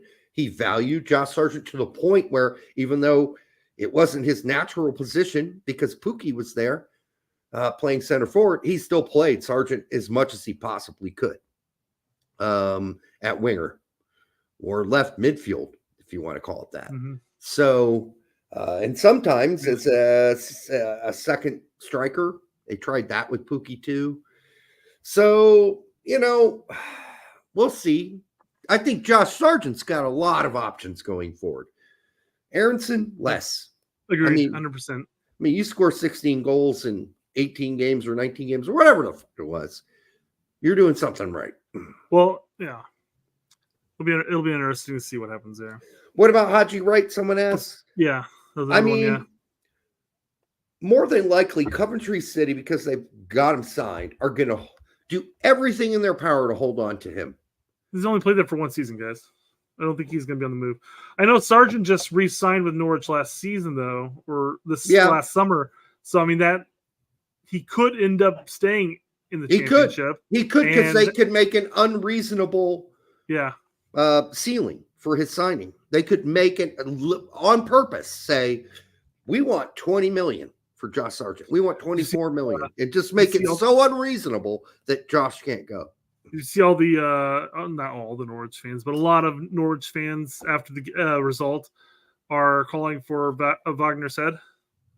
It's not surprising. He needs to be fired. When you lose 4-0, yes, that's going to happen. Like, if you fight it out and it's 2-1, your fans are going to respect the effort, the overall game plan that you've had. Like, they're going to see that what you set up for the team gave you a fighting chance. What we saw today was absolutely pathetic by David Wagner. I mean, it was a horrible ass kicking. And Josh Sargent came out at 45 minutes, obviously not healthy. There was some talk he wouldn't even play in this game. So the fact that he went out there and kind of dawdled around, he was not chasing the ball. I only saw him chase the ball a couple times the way he usually does. He looked like something was off. And so, we now know, based on the reports from the game, he was pulled off at 45 minutes because of, that knock that hasn't fully healed. And then I have to give David Wagner some excuse here. not an excuse, but like when you can't play Signs, you can't start Signs, who outside of Sargent has been the fucking best player for Norwich all damn season. And by the way, Signs is probably going to go and play in the Premier League next season. There's no way they are holding on to that player. Signs has been that good for Norwich this season. He's gone. Like somebody's going to pay 30 million, 40 million, 50 million for that kid. And I mean, he might be better, at least a better selling option for Norwich than Josh Sargent is, actually, because he's that damn good. And he plays a position that's teams are desperate to fill on their teams. He can play out left midfield. He can play left back. He can play. The dude is skilled. I mean, without Norwich, without Signs, Norwich today looked like a dead fish. I think that's fair to say. They were missing a whole nother dude, playmaker. Like he's the other playmaker on the team. He makes shit happen, Signs. So, all right, that's probably too much in the weeds of the Norwich team, but watched a lot of Norwich games this season. Signs was great. Cole Campbell, goal for the Dortmund U19's playoff match versus Hertha Berlin from earlier. Goal was spectacular. Wasn't spectacular. Was not, yeah. But one important thing to note is that Terzic was present and applauded Campbell's hustle to get to the ball. That is not worth noting. Sorry. Terzic's scouting for his next team, whoever it's going to be. He's going to clap whoever scored. He doesn't care. 100%. That's the thing, right? Yeah. I saw that. I'm like, well, first off, I mean, it's not great that Terzic's scouting you or looking at you and say, hey, good job. Dual net. People are right. This is dual net panic. No, it's not dual net anymore. He signed the one-time switch. That's true. He's an official U.S. men's national team Yanks abroad. Yeah. This isn't transfer news either, I know, but Bacon signed him on. Yeah. Bacon, Icelander to Icelander. Just for the fans, because there's a bunch of new ones in the chat right now. Do not panic. Do not panic. Cap him now. Cap him now. No need to cap him. He's already signed over to us. Look at Larry. Look at Larry in the chat, a.k.a. Johnny. Derek, show your dick. Really? Honestly? Is that where we're going here? Zoom in. Come on, Larry / Johnny. You have a child now. Until your child goes to college and leaves the house, you're just not allowed to talk like that anymore. You're supposed to be an adult. You're raising a child. You can't be asking dudes to flash their man marbles on live X, right? That's not cool. Yeah. So it wasn't really much to talk about here for Cole Campbell. Just, he's scoring goals for U19s. That's great. But, he is 19 and he needs to move up in the world of Dortmund. Yeah, call me start really worrying about it. Call me next season when he's playing for Dortmund too and making a difference. That's all I ask. Be a positive step in the right direction there. Yep. Been plenty of 19-year-old players on the Dortmund youth squads that have moved up when they were 17, 16 years old to play for Dortmund too, and then make the big boy team, i.e. Pulisic, i.e. Reyna. When they were 18, 17, 18, they were moving up to the big boy team. This kid's 19 years old, so let's not get too excited. Let's find out if he can handle Dortmund too. Let's find out if that level is something he is absolutely capable of handling. Then we'll whip out the lube when he's scoring, 15, 20 goals. That's what I was waiting for, Derek. In Dortmund too, right? Speaking of whipping out the lube.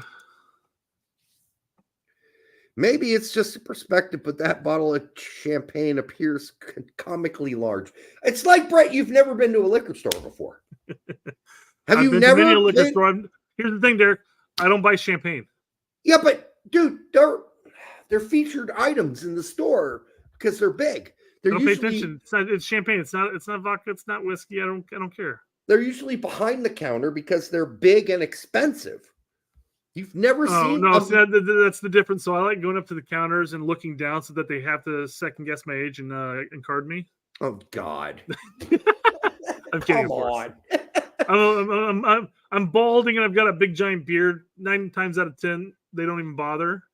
Your curiosity with the size of this champagne bottle seemed to me like you're not a naive guy, Brett. You're just not. But when it comes to champagne bottles, it's a blind spot for you, right? 100%, yes. You're just like, I'm a naive child. I have never seen a giant champagne bottle. Look how tiny Wes's hand is. I mean, it looks like a baby's hand. Jesus Christ, dude. Looks like a baby's hand. This would have all been solved if you ever watched Formula One, because they always celebrate with the the podiums with these gigantic bottles of champagne. And you would have been, but no, Derek, Formula One's boring, Derek. Formula One sucks, Derek. I'm not interested. Yeah. That's not how I sound. Well, kind of. You sound more like Kermit. I'd be like, Derek, Formula One. Formula That's One. what I do about Formula One. The only reason Formula One was boring right up to the last race is because Max Verstappen wins every fucking race. But that ended last race. All right. We got Lando Norris won the race. This is the guy famously when his crew team checked in with him before a race. Listen to this. They said, Lando, everybody else. So we got 2 cars on the light tires. We got everybody else is on medium. No one's hard. And he laughed. He said, what? No one's hard. No, Lando Norris. What a great guy. Anyhow, F1. Love it. Now Michael says she's wearing the Canadian tuxedo. Yeah, and she looks a lot better in it than Brian Cox does in Super Troopers. So, I was talking about the Elizabeth chick, the actress. Yeah. Yeah. This is no offense to anybody, really. Certainly not to McKenny. She's beautiful, but almost in like a way too perfect way. Like she literally looks like she was crafted and came out. You're right, Derek. She is just not 5 material. She's clearly 10. That's just not happening. Dude, no. The problem is she's like a 10 and like 0.9. Like it's beyond normal. Like she looks like she was created in an AI machine. She's that pretty. Yeah, and I'm just saying that doesn't get your man marbles going. You like the plain 5s, which is cool. There's plenty of them out there. I like flaws. I like a few flaws. Like that chick is way too pretty. Like there's something unfathomable about it to my brain. I'm like, no, she almost doesn't look real. She looks like she was created by AI. I'm sure she's a great person and a wonderful personality, and that if I met her, she would probably change my mind about how beautiful she's just too beautiful. She's too beautiful. It's astonishing. Like she's literally made somebody created that because. Well, I think 2 people technically created that. That's true. No offense to her. I mean, I don't know anybody who's going to get offended. She looks too perfect, and I was like, well, that's because you can't see your feet yet, Derek. Right, but we don't know, Brett, if her feet are too big or she's got hairy knuckles. Like that would be, I mean, you can kind of see one knuckle over here. I don't know. So that's officially his girlfriend, right? Yeah. Good for him. Yeah. Good for him. I mean, listen, it's going to be a hard thing to live up to. She looks like she's going to need a lot of attention. And I don't know. I mean, don't they all at that level, right? When you get up to that level, they require a lot of attention. Not that. Yeah, but so does Weston, though. Weston needs a lot of attention, too. Yeah, maybe it'll all work out. Maybe it'll all work out. I mean, I just, I'm being cynical here. Maybe it's a match made in heaven. We shall see. But boy, yeah. That's like AI made beauty there. I think that's like unbelievable. That posted, retweeted this picture and said something like perfection or something like that. So yeah, she could be just as good of a person as she is unbelievably and off the charts beautiful. like so beautiful. You're like, no, that can't be part. That's not real. That's not. There's no way this is a picture of a real person. So it's crazy. I don't. She looks like she could be a model. Maybe she is a model. She could be a model. It's very likely. Very likely. Seems to be the route that a lot of soccer players go. They just sort of flock together. Yeah, Nay Michael says she doesn't hold a candle to the girls in. I don't know about that. Well, Diego's talking about, I'm like, man, there are no chicks in Leeds. I mean, they're chicks. Don't get me wrong. BMR says Derek trying to break them up so he can step in. Yeah, I don't think that's going to happen, BMR. I'm not stepping in anywhere. I'm just, stepping to my computer screen. She is the sister of a player from Inter Milan. It's funny. Yeah, she had like some famous relative. I can't remember who it is. It was a soccer player. She's literally the sister, though. Can't think of his name right now. I already closed it out, so I have no idea. I can't dig into it. Fumar says she does have that Jenner face. Yeah, I can see that. Yeah. No, I won't disagree with that either. It's too perfect. It's just too perfect, is what I'm saying. A Leeds 10 is an Italian 4. Oh, my God. Probably true, and it all has to do with the dentist. All right. Not a lot of good dentistry going on in England. Old jokes are always the best. That's not all their fault. It's just not very good in England. They have not gotten around to modern dentistry in the way we all think about it here. Although I will say this, modern dentistry in the United States is absolutely ridiculously expensive. My brother just had a molar removed and a replacement put in. Are you ready for the shocking price? $2,500. $3,000. That's close, yeah. And he doesn't have dental insurance. He just has health insurance. So that's straight out of his pocket right there. I had a root canal done when I was between jobs. And yes, I had to pay for that right out of pocket. It's crazy, dude. Like, that should be actually part of healthcare. Dental care should be part of healthcare. It should be included as part of it. Because, listen, if you don't have teeth, you can't eat. If you can't eat, you die. I don't understand. Unless you eat soup. All together. You just eat soup all day. You know, who's going to survive on that? Dental care should be a part of healthcare. I don't know why more companies don't afford it. It's just so expensive. You just you just juice and you throw protein powder in there and you survive like that. And that's not a life worth living by any means. No, it's not, Brett. We are foodies. Yeah. So, you know, I've lost a molar or two way in the back on the top. And I just said, fuck it. I don't need it anyhow. Both of them. I'm like, I don't fucking care. Go away. I'm not replacing you because you're useless. Anyhow, they're pretty much useless. They're so far back. It's for grinding up cow food. You're not cow. I mean, yeah. How many times are the food you're chewing is like way in the back of your mouth where it's choking you while you chew it. So I'm like, fuck those molars. I'll move on. Fuck those two. Anyhow, my brother was in such pain. He had to have it removed. And I'm thinking, dude, pain? Shit, ain't no pain. Gonna make me go to the dentist and remove shit for $3,000. No way. Dude, no, you 100%. You need to get a root canal done. You are absolutely going in. Dude, I have the highest pain threshold known to man. Nope. Not happening. No. Nope. It's nope. You absolutely need to. Nope. Had many. Tell you. Had toothaches all my life here and there. Never bothered me. Just put some of that shit on there. What's that called? Oral gel? Oral gel. Done. No problem. Moved on. Slept through the night. No biggie. No, you haven't had the need to get a root canal yet. Trust me. Are you kidding? I'm sure I should have had at least 2 root canals by now.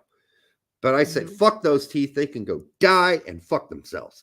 All right. Because you show us your pain threshold on camera. I don't know. Maybe. I'm not going to display. What do you want me to do? Stab myself live on the air? BMR? It tickled. Ah, God. It's like, oh! No, I was cutting up a piece of pork today, and there's a really fatty piece, and cutting into both my my thumb and my pointer finger. You can't see it's tiny, but I was just like, fucker. Did you cry? No. Did you run off to the dentist? As one does when you cut your finger. In confusion? Yeah. Fix it, ah. Sir, we only deal with teeth here. There you go. Untouchable All right. wants you to pull out a tooth. He's daring you. Yeah, I don't have any Good, bad Derek. ones. I don't have any bad ones right now. But if I do, I'll pull it out. All right, we got a show, guys. I'm gonna keep shipping Derek off some really sugary candies and desserts that he has to I eat. don't really partake in sugar. So that's why I still have any teeth, actually. So again, you haven't had the need to get root canal yet. So there you go. Nope, no root canals. All right, well, jumping back to an old topic of last show, I believe we talked about this. Okay. It's official, Derek. It's official. We don't have to take other people's word for it to our last show, but it's official. Copa's roster is extended, 26 players. Yeah, people are like giving us credit for announcing that, but honestly, yeah, it's just kind of basic common knowledge for the most part. Well, I mean, other people were saying it way before we were. So no, they weren't. Yeah, they were. No, they weren't. Brett, we were the first. All right. Okay, we were the first. Yes, that's what I'm saying. Take credit again. Let's just take credit for it. All right. We were. I mean, it definitely wasn't Pete because Pete ended up posting the 3 players he'd include after his 23. So yeah, clearly right. not Pete. Right. Yeah. Mm-hmm. That's totally us, guys. So yeah, 26. If you missed the last show, go back and watch it. Was that the last show, or we did our 26, or the show before? Yeah. Anyhow, go back and look. Yeah, go back and check that out. We do rewatch the show, guys. And speaking of rewatching shows, I had to rewatch the Eric Winalda show. For a clip that we're going to show later on tonight. Go back and rewatch that because that was a lot of fun rewatching it. I think the Lawless show would be fun to watch too. To go back and rewatch. In both cases, mostly for the Winalda one, I was definitely toasted by the end of the show. Toasted. So definitely worth watching me being toasted at the end. And somebody said you guys were both toasted by the end of the show, and I stuck up for you. I said no, I definitely was not. You were fine. It was just me. I was toasted. I was trying to get Eric to come back on another show where we take shots for every super chat. Maybe like every super chat over like $15 or $20. Speaking of that, can someone send us a super chat? All right, next. Somebody send us money. No. Send us money. Not if you can't afford it. I know, like, listen, dude, I went out and bought groceries the other day. And I'm like, I just spent $180 on groceries that would have costed me. How the fuck are you doing that? I don't even spend that much with that. I have a family of 4. I'm kind of a bourgeois guy. I like good That food. is true, man. You talk about the stuff you're making. You're throwing out all these terms of foods and seasonings and stuff like that. I'm like, I have no idea what the fuck you're talking about. I got salt, pepper, and garlic. And turkey. That's so much turkey right now. But, dude, everything's double what it used to be. Yeah. It's absolutely insane. Eggs, milk, cream, butter. I'm just like, this is insane. I'm spending double what I used to spend. And I mean, I've noticed it already. It's not like a surprise. It's just every time I pick up the receipt as I leave, I'm like, I don't have that much in the cart. This is crazy. There's hardly anything in my cart.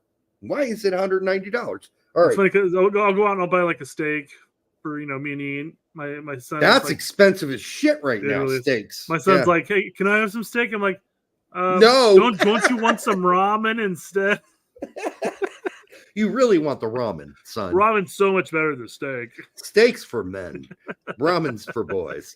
All right. Bimmy for $4.99. Thank you and bless your soul. Not really a religious guy, but thank you anyhow.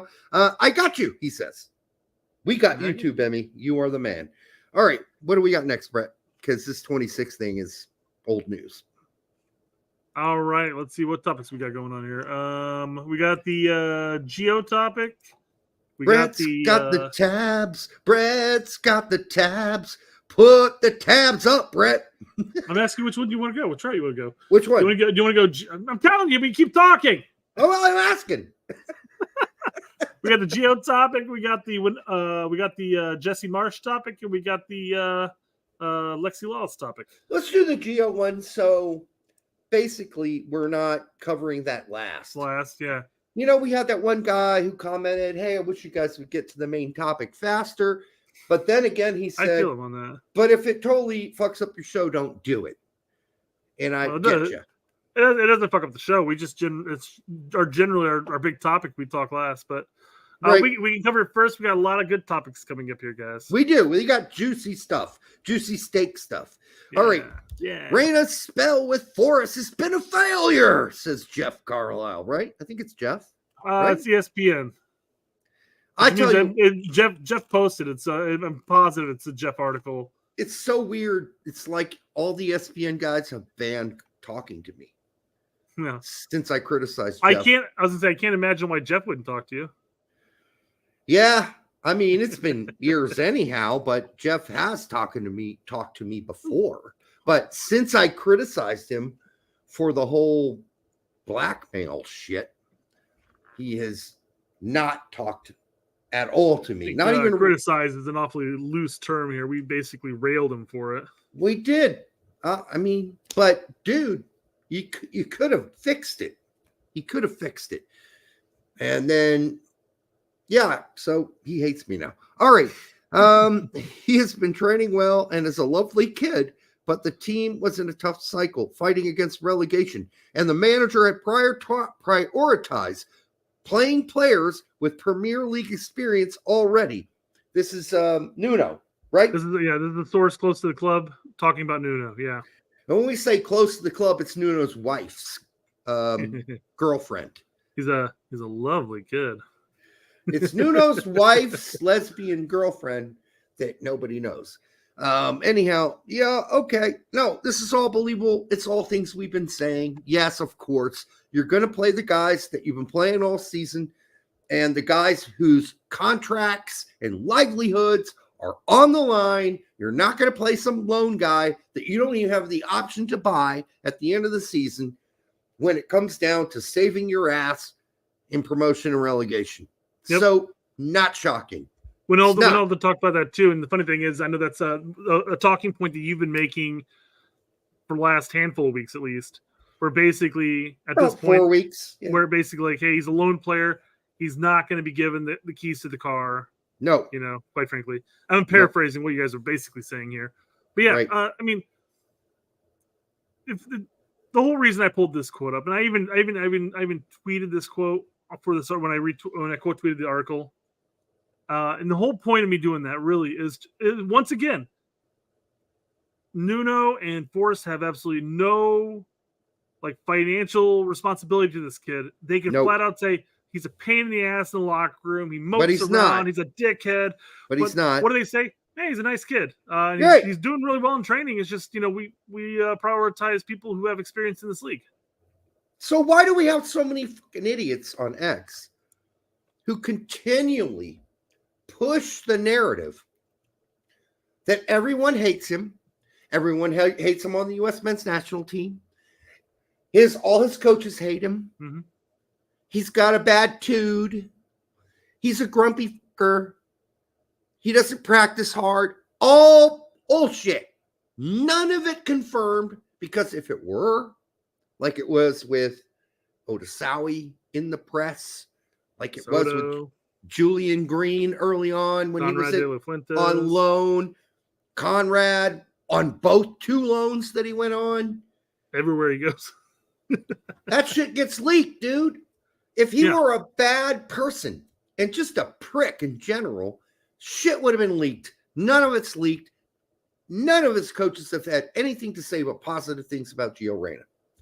So, except for that he needs to step up and take it to another level. That wasn't even his coach. That was somebody on the board, I believe. Or sporting director or something like that. Right. He needs to take it to another level. He didn't say he was lazy at practice. He didn't say...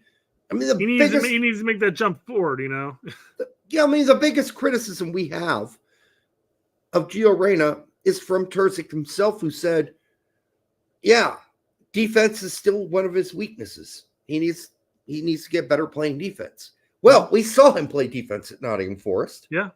He's not bad at it. So maybe he learned something about having to play a whole lot of defense. Because when he was brought in against Fulham, for example, that's all he did for 20 minutes is play defense, period. So, I mean, there were moments, but mostly they were playing defense to hold on to that lead. And so Nuno trusted to bring him in.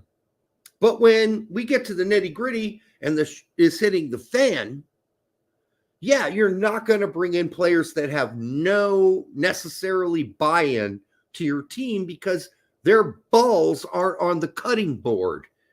Alonga's balls are on the cutting board. Hudson-Odoi's balls are on the cutting board. Yes, those guys are going to get priority. And so will, who's the midfielder? Center attacking midfielder. Gibbs White. Gibbs White. They're all getting priority over Reyna. The fact that he didn't make the bench at all, certainly disappointing.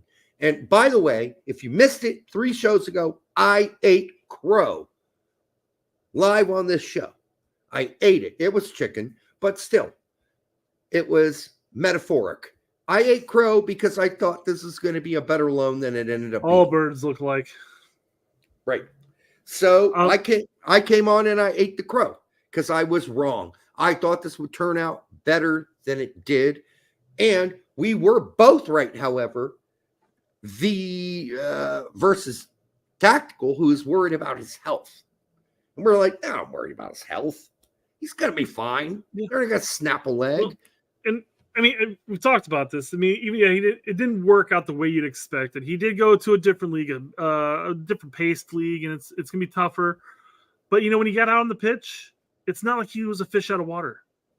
And there was there's really no, I mean, I know he talked about adapted league, but when he was on the pitch, he never had to adapt to the league. Maybe he had to adapt to the pace of the league or training, but he was never a fish out of water. Had really good pass accuracy during that time period he was there. Maybe just not necessarily taking enough chances to create opportunities. Maybe played a little safe. That was my biggest complaint about his performances. Pete's too. But as a whole, I think he looked perfectly fine. And I think he showed EPL sides that he's more than capable of playing in the EPL. He just needs to find a team that wants to play him and that will utilize him properly. Right. Now, whether or not that's an EPL, I don't know. If you should be, go back to Bundesliga, get a loan to some other team in the Bundesliga. I think there are plenty of teams in the Bundesliga that would like to have Gio Reyna. You could go to play somewhere in Italy. You could go somewhere in Spain. You don't have to play in the EPL. Agreed. I thought that was a ridiculous jump. We'll talk about that in just a second. Before we go too far off the whole attitude issue quote that I had pulled up here, I went ahead and jumped over because this is going to come up later, but this fits in perfectly as a whole. Oh, this is the dumbass poster of the week. Yeah. I wouldn't roster Gio.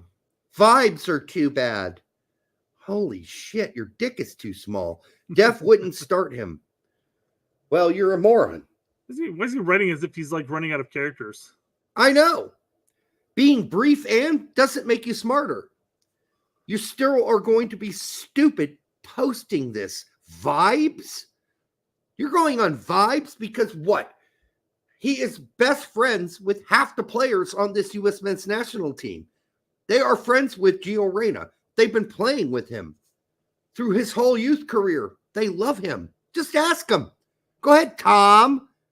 This is what happens when you involve yourself in a conversation you know nothing about, right? It's like if I went to a porn convention and started criticizing the actors, right? Yeah. Like, I don't know what that business is all about. I don't know what they go through. I don't know what it takes to be a porn star. So why would they take my advice on what's going on? They shouldn't, because I have no clue what it takes to be a porn star. So this guy got into a porn star conversation, and he's got the smallest dick in the room and barely can get a hard on. And that's what I'm saying. He should have stayed out of the room. You're allowed to have your own opinion, but do you want to really look like a total idiot? Yeah. That's my question. He's having a back and forth with Mr. Stuff and Things, where he says, thankfully you aren't coach. Props to Mr. Stuff and Things, by the way. Yeah. He goes, when all the players get bummed out because they have to be around him, it's probably not worth having him around. He says, cool story. You have any evidence that the U.S. national team players get bummed being around him? Oh my God. And he goes, I'm not sure how I can provide evidence of conversations. Can you imagine practice? All the players are on the field. They're kicking it around. Oh, Reyna man. shows up out of the tunnel, and they all go, oh, man, I'm God, really... not this guy again. Oh, man, not that guy. I'm so bummed that Gio is here.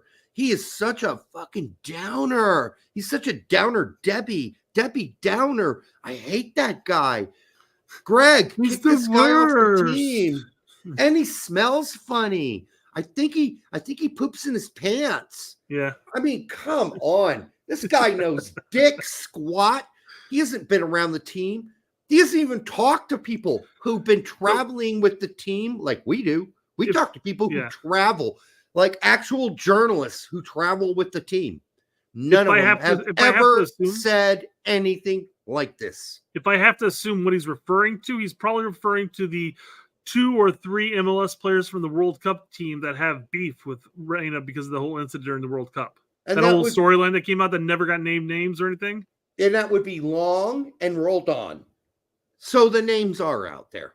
At least I heard them. It could have been Yedlin. It could have been it was a couple other people there could have been. But yeah. But that was the talk.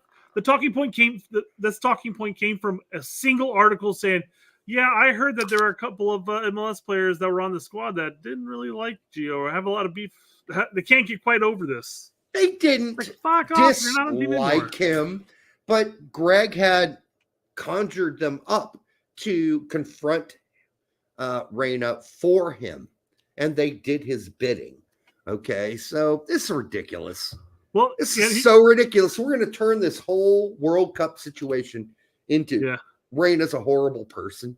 Yeah. Like it's so old. I'm so done with this conversation. Like the 4th or 5th time I bring up the Wijnaldum conversation, but he does talk about. They're going to just watched it before the show, but he does talk about how the narrative that Berhalter likes to push out that everybody's buddy on the team is a made up narrative because national teams aren't made up of buddies. We're the best of pals. Conrad said the same thing. Yeah. You just have to get along with each other and work together. I mean, think about when we had Jimmy on the show and we talked about Berhalter, and he's talked about on other shows too. And he's like, yeah, Berhalter was a dick. I didn't like playing with him because everything was my fault. Nothing that happened was his fault. It was always my fault when I played alongside him. He carried that over into his coaching career too. Lala said the same thing. You don't have to be best friends with your teammates to play alongside them. Yeah. This is just shit that's normal to anybody who has played sports as well, by the way, because there were 2 or 3 people on every team I ever played in soccer that I despised. I thought they were pieces of shit and they were dicks, and they considered me dicks too. So we were dicks to each other. That's how it works. Well, I mean, Wijnaldum even talked about how Stewart was the only player on the pitch, his only teammate on the pitch that has ever screamed at him while in the middle of a game. Who? Like he had scored Ernie Stewart. Oh. Like he said something to Wijnaldum, and then later on in the game, Wijnaldum scored, and then they're running back cheering and stuff like that. And he goes, somewhere in there, I imagine there's an apology. Yeah. He goes, don't you fucking say that, basically. Basically, Ernie Stewart told Eric to just go fuck himself. And that happens all the time on a team. Yeah. And I played hockey, same thing. There are guys on the team I just did not get along with. And soccer, same thing.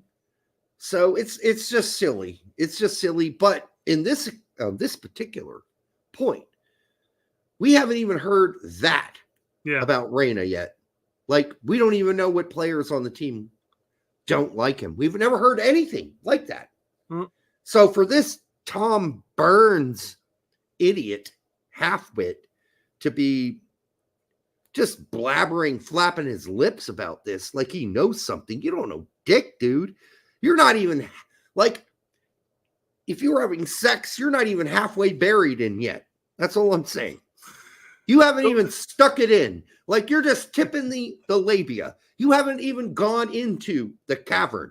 You don't know anything about what you're talking about. Nothing. Absolutely zero dick zero. And that's why you are the idiot poster of the week on X on soccer. Well, he does end up asking, hey, can I get your evidence that people like him? And this is when I finally decided to chime in. Oh my God. Because, I was like, I'm annoyed enough where I'm like, we deal with that shit, the whole, he's toxic, he's bad, influence, people don't like him, this is why coaches don't play him. Well, finally I'm like, you know what? I can provide you some evidence. So I said, Scally and Reyna have been best friends since Gio's days in New York. Yep. Just look at any Ream and Gio interaction. Clearly, they're good friends. Yep. The Gio and Poli presser is still one of the best of all times. Yep. Non-U.S. men's national team, Bellingham and Holland are great friends with Gio. Yep. I'm not saying that he's best friends with everyone, but this debate is just silly. You're being nice by saying silly. I know I am. I mean, this guy's IQ's got to be okay. Maybe his IQ is fine, but his actual research and knowledge and I knew a really dumb guy once that read the paper every day, and he was, this is back in the 90s, and he was pretty informed about all kinds of stuff. So you can be really dumb and know a whole lot about a lot of stuff, or you can be really smart and just be a naive. I remember my friend and I and his girlfriend going in because there was like free IQ tests. Like free IQ tests. It sounded like fun. We were all drunk, in Bloomington. So we went into this education center and we took free IQ tests. And Scott and I thought, oh, we're gonna be the smartest. But we were both defeated by this gal. And this gal was the most uneducated, most naive person, knew nothing about the world politics, or anything. But that's not what an IQ test is about. Sure. It's not about your knowledge. It's about the test is different. So anyhow, she ended up beating us, and we're like, damn, Laura is a smart woman, but she is a really naive person.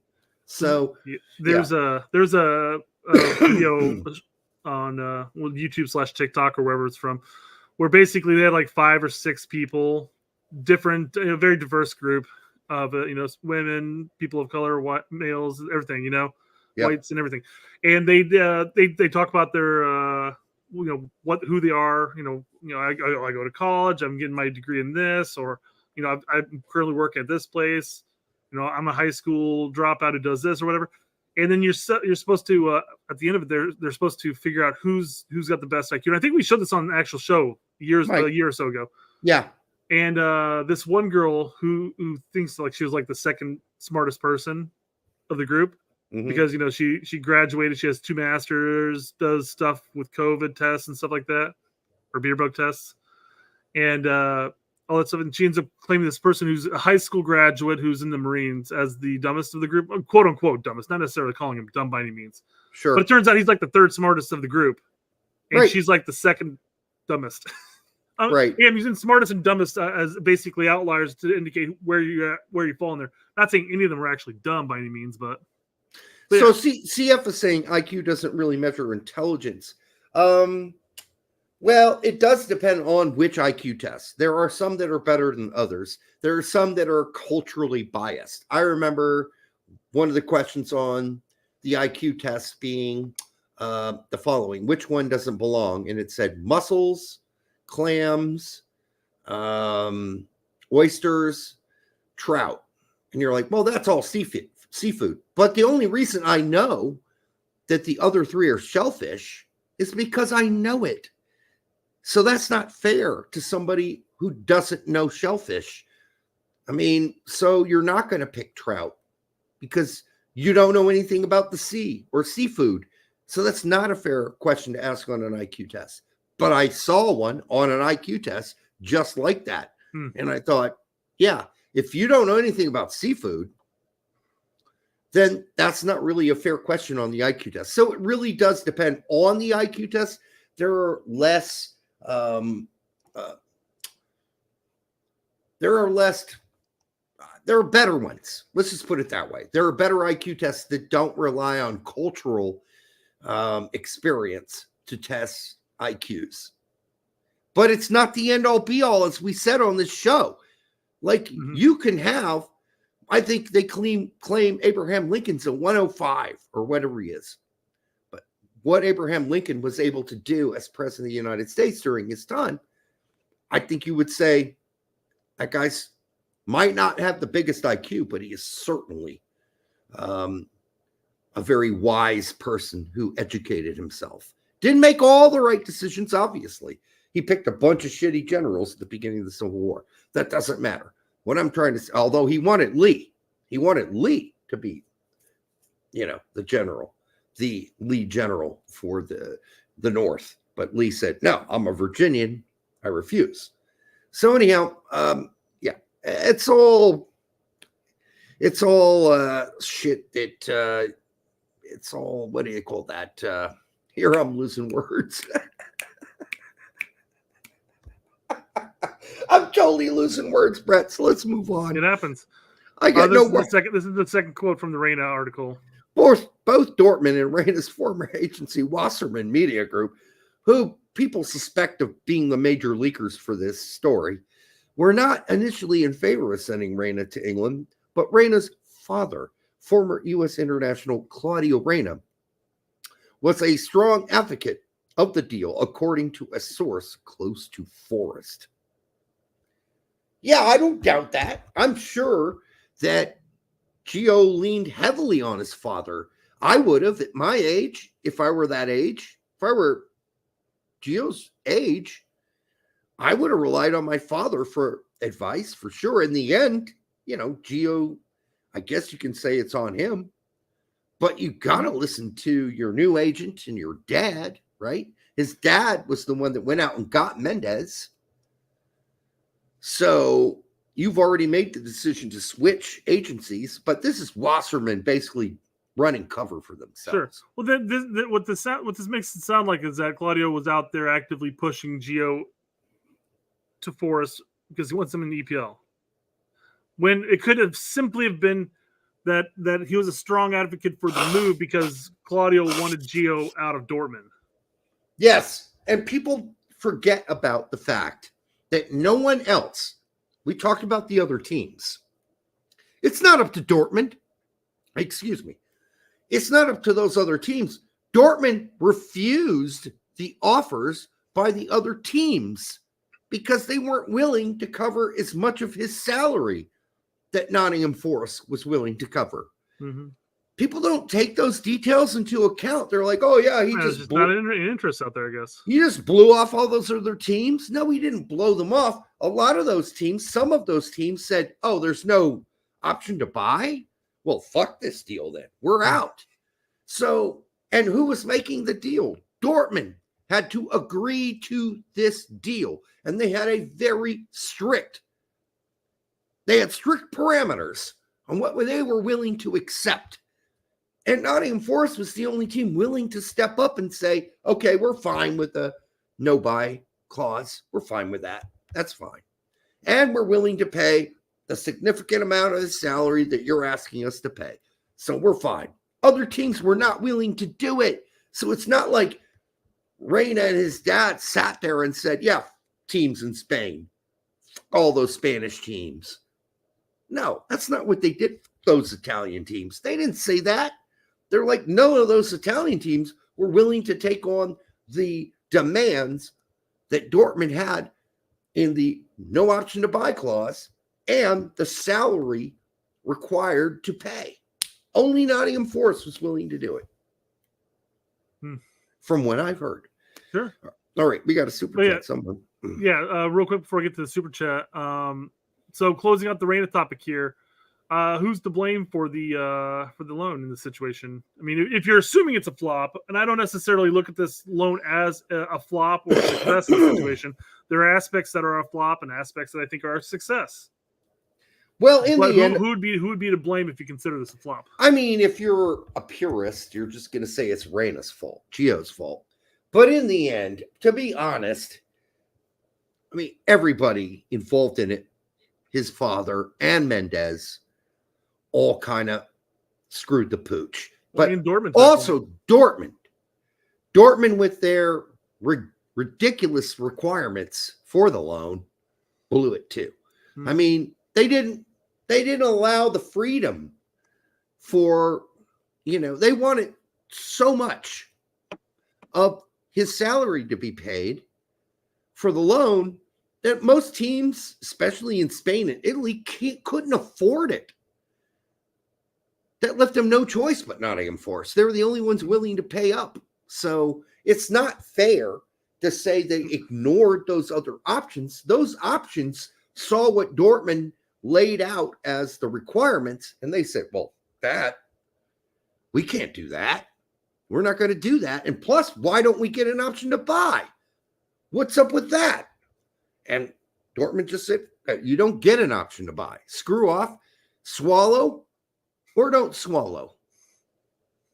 So Nottingham Forest were the only ones to take a deep and swallow. Mm-hmm. Do you think Gio leaves this summer? It's possible.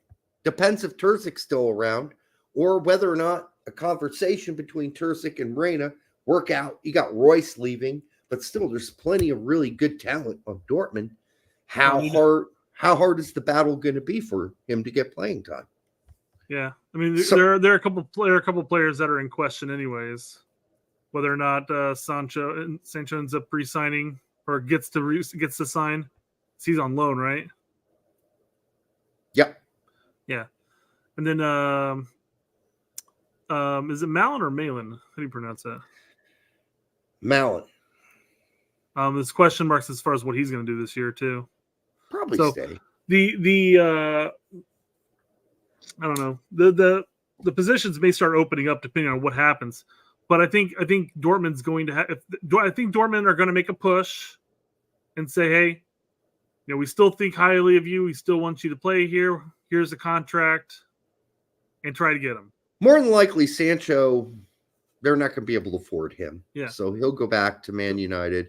So there's all kinds of things that could happen. We're just going to have to wait and see. I do like that Fumar said that it was Lee at Harper's Ferry that took out John Brown, by the way. And he didn't really take him out. John Brown didn't get killed at Harper's Ferry. He was accosted and arrested. And then he was hanged. And I know that's what he meant. I just want to clarify. So real quick for you, I don't think Gio's going to get loaned out again. They've extended the contract because they wanted some negotiating power. So either Dortmund's going to re-sign him, or they're going to sell him. I think. I don't think a loan's going to be in the books. Yeah, I mean we're going to find out soon. Summer window's coming. CF says for $5. Thank you, brother. We appreciate it. George McClellan was the Civil War Berhalter. I mean, George McClellan was really good at putting an army together and training them. Certainly wasn't good at leading them into battle. That's for sure. Got a bunch of draws and defeats against an inferior opponent, a bunch of possession, but no finishing. Very, very goddamn, that is great, CF. You must be a historian to know that, because not many people would know that. No. George McClellan. I let you run with that one because there's no way in hell I know a goddamn thing about that. Little Napoleon, they used to call George McClellan. Very good at organizing and putting a great army together. Not very effective at actually making it happen. He did win it at Antietam, but not by much. And he was fighting against an army he farly surpassed in numbers and failed to commit everything at the right time. All right, so what do we got here? We got the Alexi Lawless and Stu Holden conversation. Think we're going to be able to finish this in 2 hours and 30 minutes? No. God damn it, Brett. No, because we still have the Jesse Marsh one follow us. That'll be short. All right. All right, so where are we going? Let's do it. Oh, you mean time-wise? Yeah, give me a timestamp, man. I'm sorry, got a timestamp for you. First timestamp, 1950. 1950. Here we go with the rosters. You're wanting to start in the middle of Lawless's roster? Yeah, I don't want to start all the beginning. Okay. Yeah. All right. So this is a little bit, and I will admit to you that some of these decisions are just trying to get as many good players on the field as I possibly can, and that can be dangerous as opposed to having that best 11. I'm putting just good players and hoping that they figure it out, and I'm going against what I believe, but I'm still going to do it. All right. Jedi, maybe our most consistent player here, and sometimes we take him for granted in terms of what he's been done excellent. Up and down. So I got to pause it here anyways. So he's got Vickers and Richards. No Ream in his back four. I think that's unlikely, honestly. I agree, but is this I forgot. Is this the starting line? What they're starting for Copa, or are they starting for the friendlies before Copa? Copa says it. U.S. Men's National Team Copa group preview and then starting lineup. Yeah. Fair enough. I don't see CCV starting over Ream. No, I don't either. So, but yeah, I mean, having way of play right back isn't crazy. He talks about crazy. No, he talks about trying to get as many good players out on the pitch as possible, which is basically what most of us are doing anyways when we come up through rosters. Whether it's McKinney at right back, whether it's Scally right back, whether it's Musa or Weah. There's a reason why most people haven't included a second right back in their 26-man roster. Can I ask you a question, Brett? Sure. What's our weakest position outside of goalkeeper? I guess I gotta go right back. No, center back. Center back. Yeah. Center back is our weakest position. So that's why this is better than what Stu puts out. Because Stu puts out 3 center backs. We'll get to it. Spoiler alert. Yeah. Left-hand side. Richards and Carter Vickers. And I know there's a part of me that is kind of looking to 2026 and maybe using 2024 to get these guys the reps if they are truly going to be the future. That's fine. Do it in the friendlies, leading into Copa. And then on meaningful matches, let's not roll the die. Unless there's a game where we know we're already moving on. We've already won the group. That third match, there's no chance of losing it. Just then we can try something different. You can around all you want in the friendlies. Yeah.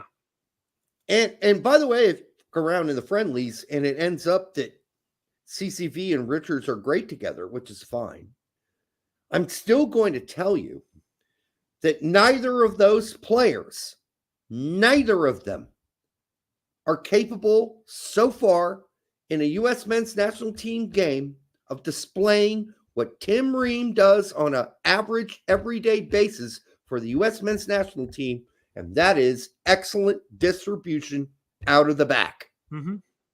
You're just not going to switch fields the same way that Ream can switch fields. We said it 1,000 times on this show.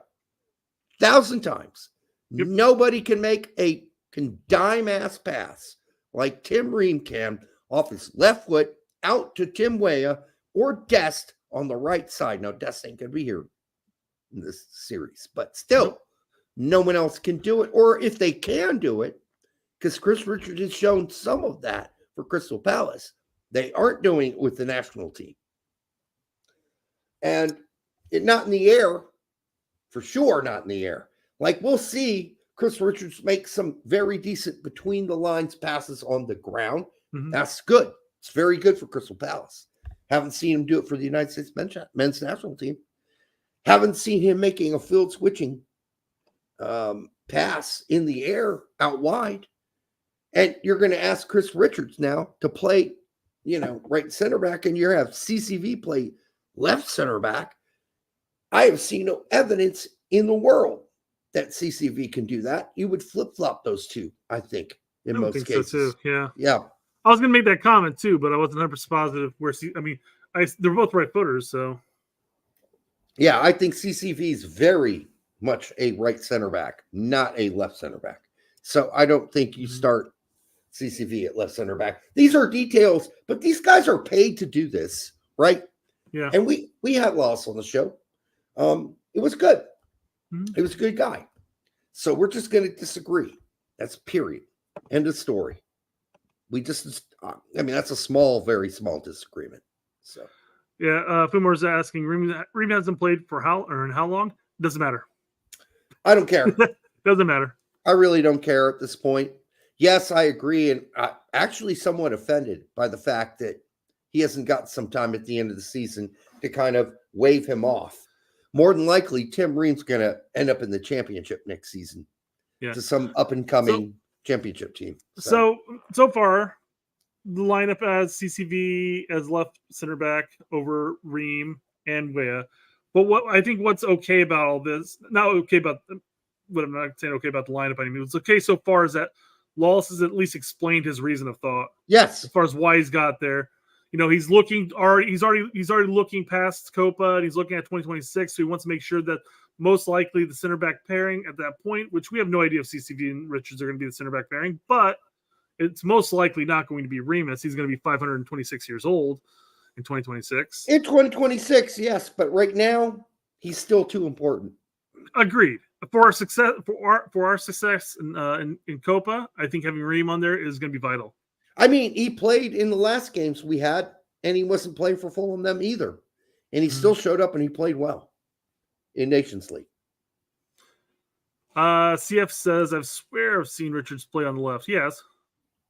No, he has. Richards practically has played everywhere, but he is not the kind of guy that's going to lace a left-footed ball in the air 40 yards to a right winger or a right midfielder, or it's just not going to happen. You're not going to see that from Richards. It's just not something he does. Yeah, I'm going to say he played left a lot for Hoffenheim, and then at Crystal Palace he's played all over the place. Right, basically wherever he's needed, he can play. Right. But the big problem, I mean, with having a right-footed player play the left center back role is that when it comes to those long balls, if you're going to ask them to do so, they're going to have to pull it back to the middle because they're most likely not going to try to lace those long balls with their left foot as often. So then all of a sudden they're kind of pulling it back to the middle a bit, which can be troublesome. I don't think he'd do it at all. Honestly, all right, Brett, last 2-3 years watching the U.S. men's national team, has any other center back delivered on a regular basis cross field 40-yard bombs on a dime except for Tim Ream? No. Are you seeing any player? Any other center back besides Tim Ream? Both. I was going to say McKinney can do that, but he's not a center back. And then you said with consistency, and I was like, there's the other ruiner because I was going to say, hey, remember we've seen Zimmerman lace nice long ball to Pulisic, who scored a goal in that one play. But does that happen often? Hell no. No, it doesn't. It does Only not. Ream. I mean, the whole World Cup. Oh, fucking Ream was bombing these crossfield passes constant on the regular. Brooks. We've mentioned Brooks can do it. We've mentioned it. If you are a regular listener of the show, we broke the story on why Brooks will never play for the U.S. men's national team again. Go check it out. Somewhere way back in the catalog at this point. We broke it. We broke the story. We broke what happened in the locker room. We told the story. And you know what? Everybody just accepted the story. Not immediately. Like Jimmy Conrad is like, okay, dude, if you got that inside info, whatever, I'm sure, whatever. But now everybody knows the story. And everyone knows that Brooks is never going to play for this team. And by the way, unfortunately for Brooks, his season ended on the bench. He didn't play the last 3 games of the season, I think. Maybe it was 2. They got one more game, don't they? They might. He's probably not going to play that either. I wouldn't imagine. Right. They've got a lot of youngster center backs there. So Brooks will probably not be at Hoffenheim next season. He will probably move on. All right. Sure. Or maybe we find out that it's just not going to work. You've still got Ream, Austin Trusty, Mark McKenzie, Miles, Miles Robinson. Okay. And over here, this is the interesting one here. Tim Weah.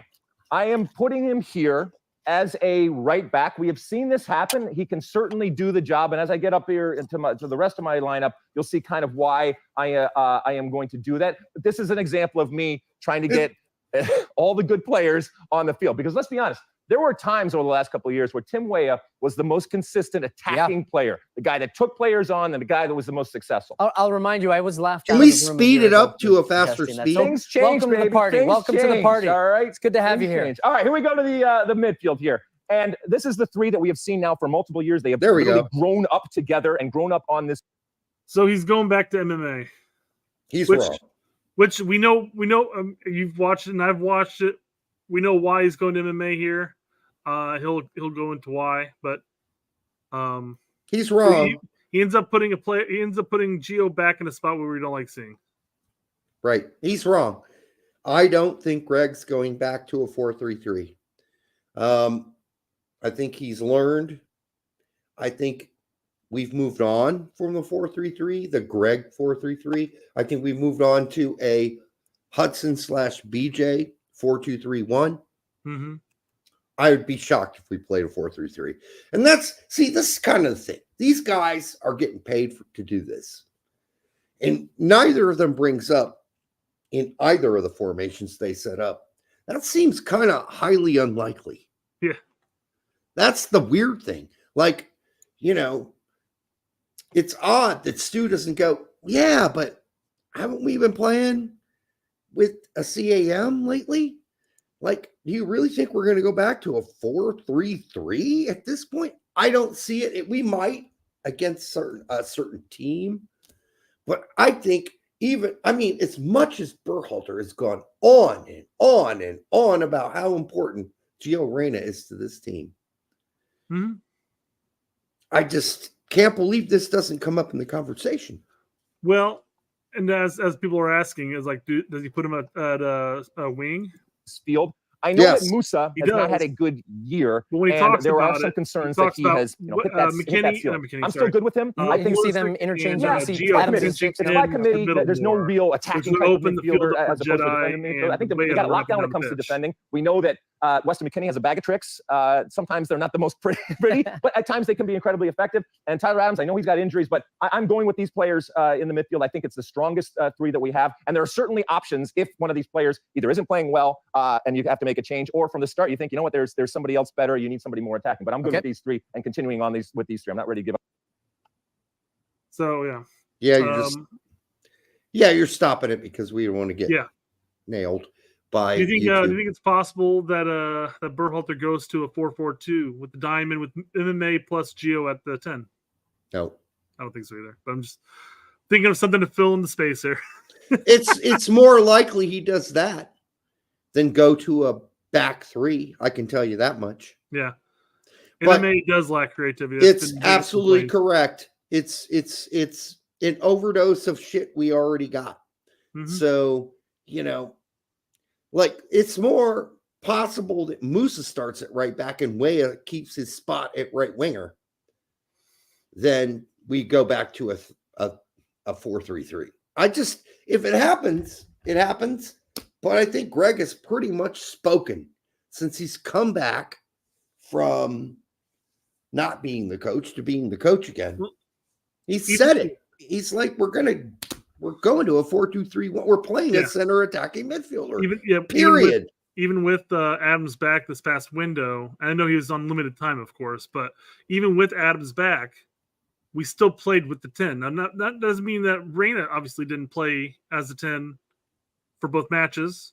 He actually came off the bench against Jamaica because Tony got the start over him, but we still played with the 10. So, no, I think we're going to stick with the 4-2-3-1 moving forward. There may be some weird variation that Berhalter might try, with like Gio going back to one of the box-to-box, double pivots. But I'm not saying that was good or bad. I'm just saying that was a variation of it. I'm just trying to mind meld with Berhalter the best I can, which is really painful to do. But because, like you, I don't mind a 4-2-2-2-2. I really don't. And I just don't think we're ever going to see it. I think Berhalter's stuck on the 4-3-3. He was stuck on that on the regular for years. And now we finally got BJ and Hudson to play a CAM, and Berhalter came back from the abyss, and now he's back, and he's been using a center attacking midfielder. I don't see that going away because of how important he thinks Reyna is. I mean, he said it. I don't know what else to say. I mean, he went out there and made this big old defense of Reyna too in the press, saying, hey, some of you dumb fuckers out there thought Reyna shouldn't even make the team. Well, why don't you go coach for Canada? Look at what he did, you mother.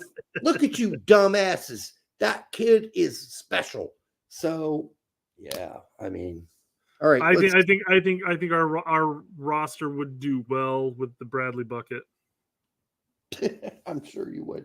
All right, I'm going to go pee real quick. You go ahead and play this on. Richard Bliss on the left-hand side. I don't think anybody's going to disagree when it comes to that. I think that's his best place on the field. Over there. All right, so again, I'm trying to get all the players. Okay. He's on that right-hand side in name only. He does have carte blanche. He can go kind of wherever he wants. And because I have Tim Weah, who we know has been patrolling that right-hand side for so long, I'm selling it to Tim Weah as, you know what, Tim? You're not being demoted, all right? Yes, it's a change of position, but you still got that whole right side. Because guess what? So you could kind of see the Christmas tree. So he's basically giving Reyna the ability to roam the pitch, opening up that right-hand side, allowing Weah to run up and down the pitch. Okay. Kind of looks like it's going to more of a 4-4-2 in the end. Because Reyna's not going to sit out on this side. He's going to go into that middle nonstop. No problem. And as Stu's going to point out here in a second, with Weah running up and down that pitch, that's really going to open up that right flank for the counter, the attack. But all that means is that Adams, who's going to be playing our center, our more or less our 6 in that double pivot, will be covering that right more often than not. So I don't know if that'll really expose our side, but I'm not sure if this, like I said, it's basically just going to start looking like a 4-4-2 in the end. Yep. So. But playing, I know he's saying, well, Reyna gets free reign, right? To do whatever he wants. Yep. That's cool. I get it. He can pinch in. But, yeah, I don't think this is what we're going to do. I really don't. I don't think it's horrible, though. I really don't. I think this is, like, I could live with this if this is what in real life happens. Like, I'm okay. I'm okay with it. It's just not. It's just not what I think is really going to happen. I think in this scenario, I think Moose is probably on the bench. More than likely in a 4-2-3-1. Or he moves over to Weah's spot at right back, and Weah moves up to where Reyna is, and Reyna moves to central attacking midfielder. So we'll see. We shall see. I'm just guessing. I'm trying to do my best to get in Greg's brain. It's at this point though. I think right back's either going to be Scally or it's going to be the Moose, McKinney, Weah trio. Obviously, I don't think they're going to bring another. I don't think they're going to bring another right back because why would you even bother at that point? But I don't think you're going to see Reyna experimented out wide again. Right, he's going to be staying in the middle, and you're going to be looking at a Pulisic and another winger. Probably, hopefully, just be Pulisic go right, and he'll have the freedom to pinch in, and then Haji Wright will just play more or less a second striker along with Sargent, which was nice to see Sargent get the go ahead here. So the thing that I hated the most from Lawless on all this is where he goes into, like, I'd rather have a coach that has a plan, even if it fails, than have someone without a plan. Well, by the way, Alexi, you know this. Every coach has a plan. So that's a ridiculous thing to say. Of course, every manager has a plan. So saying that Greg has a plan is different from other managers who don't have a plan? No, that's a bogus argument. And I'd rather have a manager with a bad plan than no plan at all. Okay, so why don't you just go to Ocean Gate? I would rather just have a good manager, period, with a good plan, because a owner, CEO, manager with a bad plan makes you dead. Not in this case, obviously, it makes you lose. Yeah. But in the other case, with Ocean Gate, it makes you die. All right? So, no, I don't want a person with a bad plan. No, because like acting like having a bad plan is better than having no plan at all is ridiculous. It's ridiculous. Every manager has a plan. You either have a good plan or a bad plan. Nobody has no plan. No plan? Which manager has no plan? Like the manager who has an alcoholic for, like the team that has an alcoholic manager, maybe they don't have a plan. Or maybe the manager of some team who's a meth addict They don't have a plan. But come on, dude. Every manager has a plan. There is no such thing as a manager that has no plan. So can we stop it?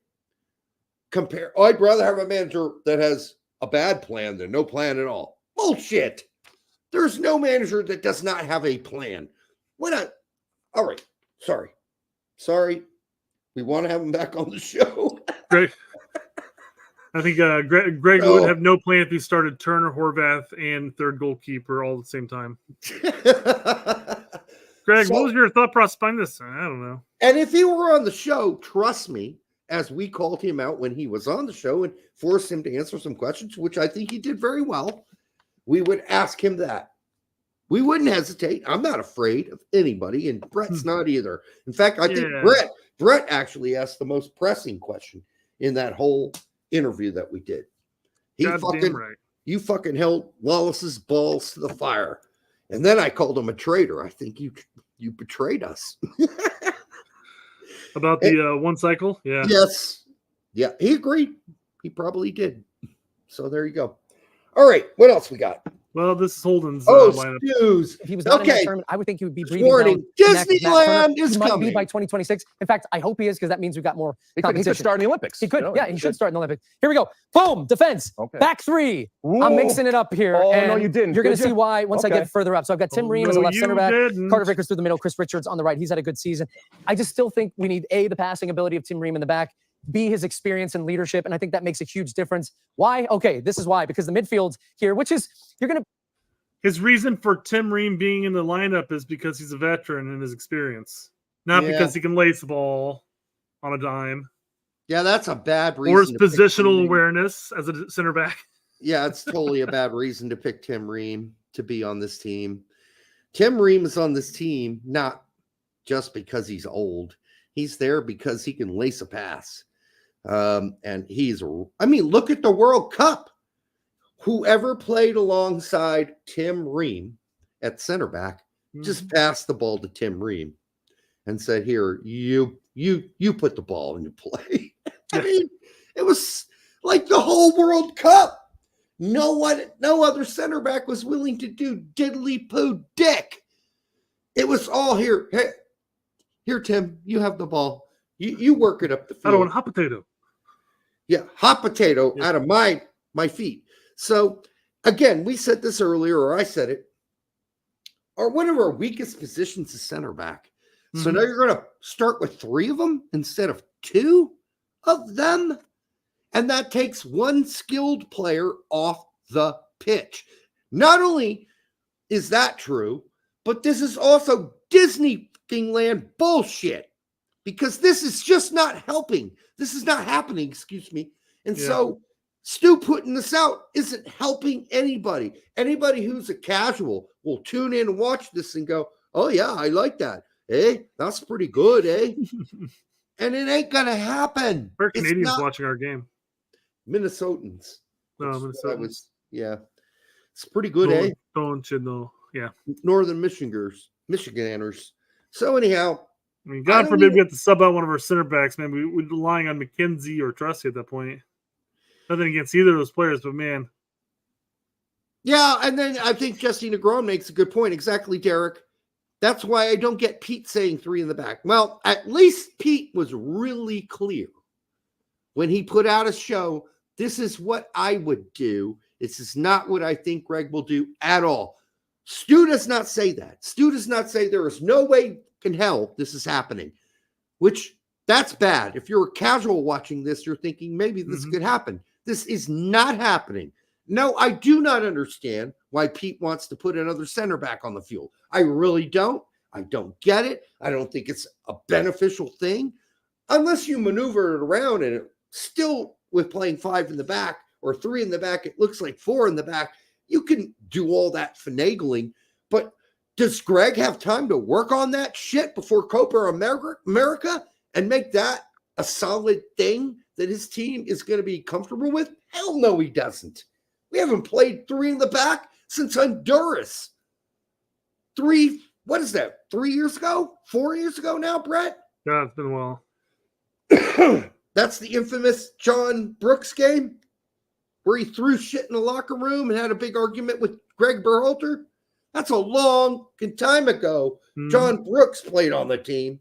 That's a long time ago that we played 3 in the back, and it failed miserably. And I do not think there is any chance in hell that Greg Berhalter is going to play 3 in the back. He might try something like it in maybe the friendly. No way he's coming out with that lineup in the game. Well, when I had suggested at one point that, if Scally's playing, then maybe Robinson has that freedom to go up and not necessarily have to check back in the defense so much, which would kind of make it appear to be a 3-back. Right.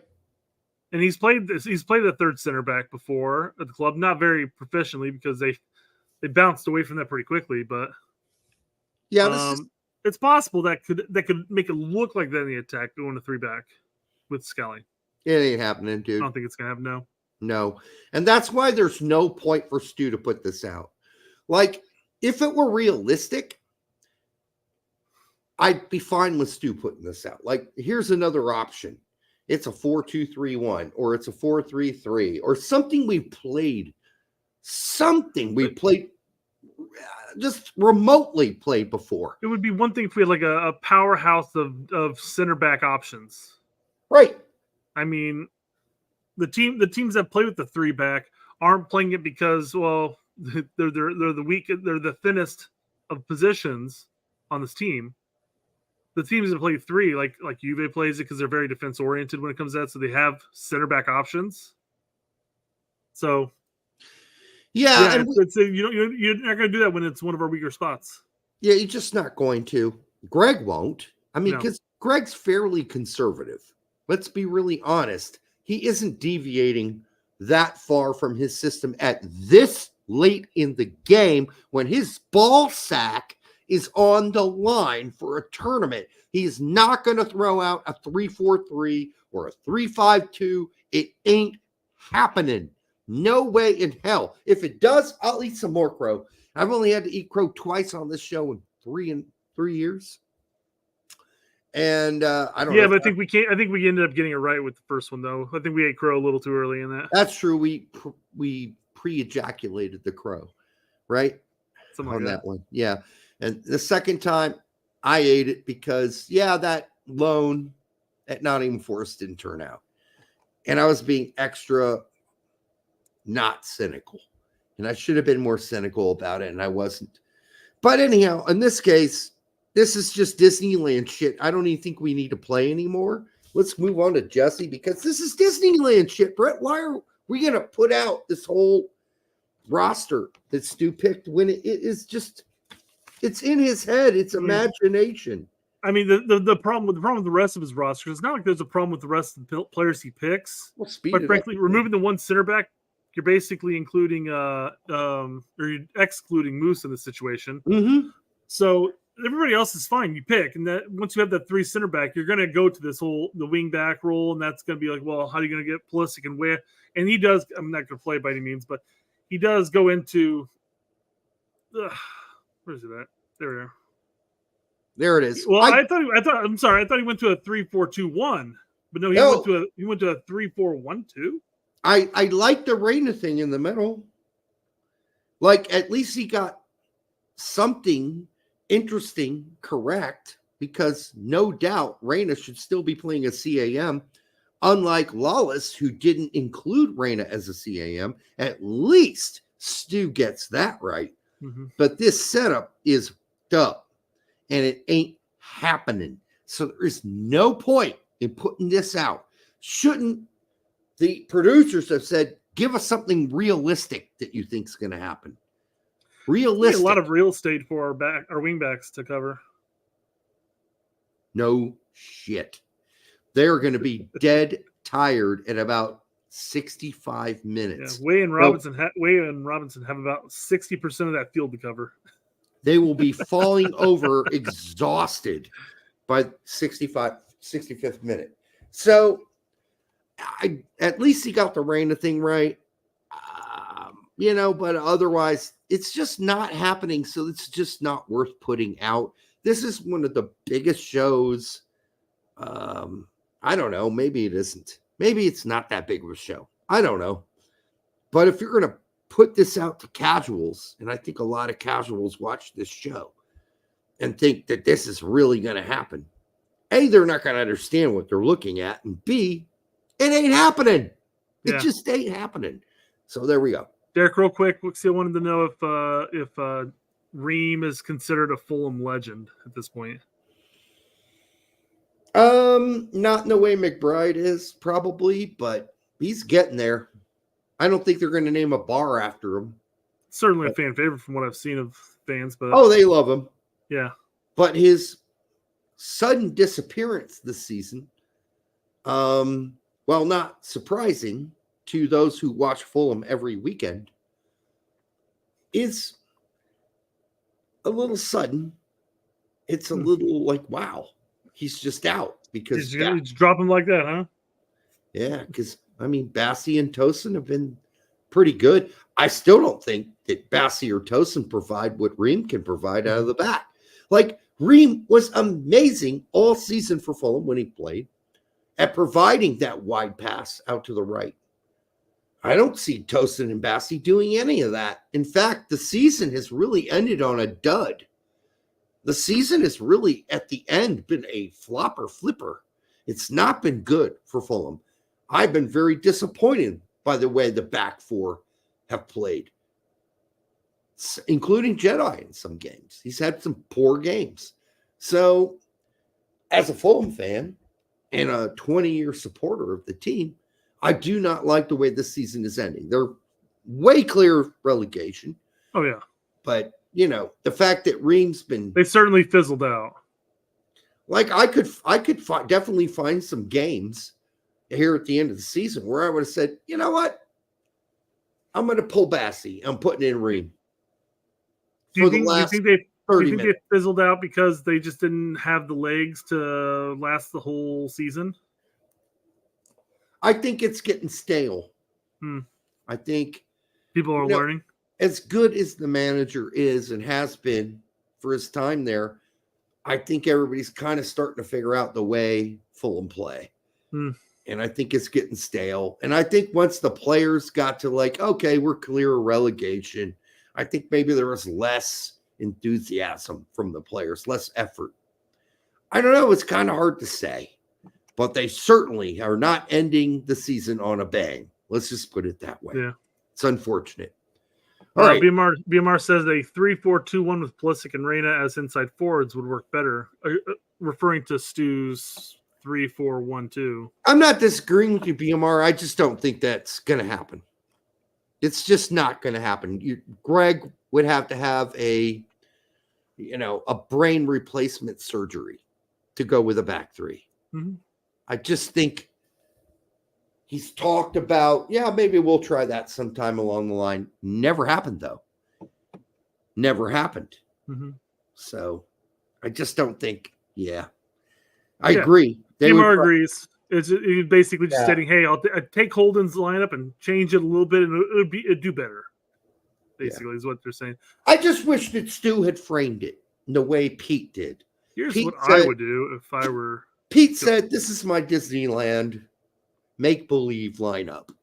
Stu didn't say, this is Disneyland, this shit ain't happening. But here's what I would do. That's what he needed to preface his lineup as. Otherwise, casuals are going to go there, or people who are just above the casual level and think that Stu knows something that the rest of us don't. And he doesn't. This is just his special ed lineup, basically. Double A says we should try Maloney at center back in the friendly if he makes the roster. Brett's been a big proponent of that, and I have nothing against that being the case. I think Maloney is an amazing defender and knows all about the lanes. His soccer IQ is through the charts. It's through the charts. So I wouldn't complain about Maloney getting a start at center back. I don't think that's happening, though. Let's just be real. Again, unless you watched Dortmund 2 play, nobody's probably ever seen him play as a center back. You just have to take in good faith that since he's played center back his entire life, that he's got to be reasonably good at it. And I mean, Sistu says Maloney is not on the level. I don't know how you can say that if you've been watching Heidenheim all season. He's not only been on the level, he's been the best or one of the best players on Heidenheim, and he's been the backbone of their defense all season. I just don't know how you can say he's not on that level. He's damn good at what he does. That is why Heidenheim are not even sniffing relegation. In fact, they're in the top half of the table. They're that good. And he is one of the major reasons they have been that good all season. Go watch the way he shuts down lanes, the way he covers space, the way he could read a pass before, the pass is even made. He's there stealing it. How he shuts down defenders, how he's a destroyer as well. Mm-hmm.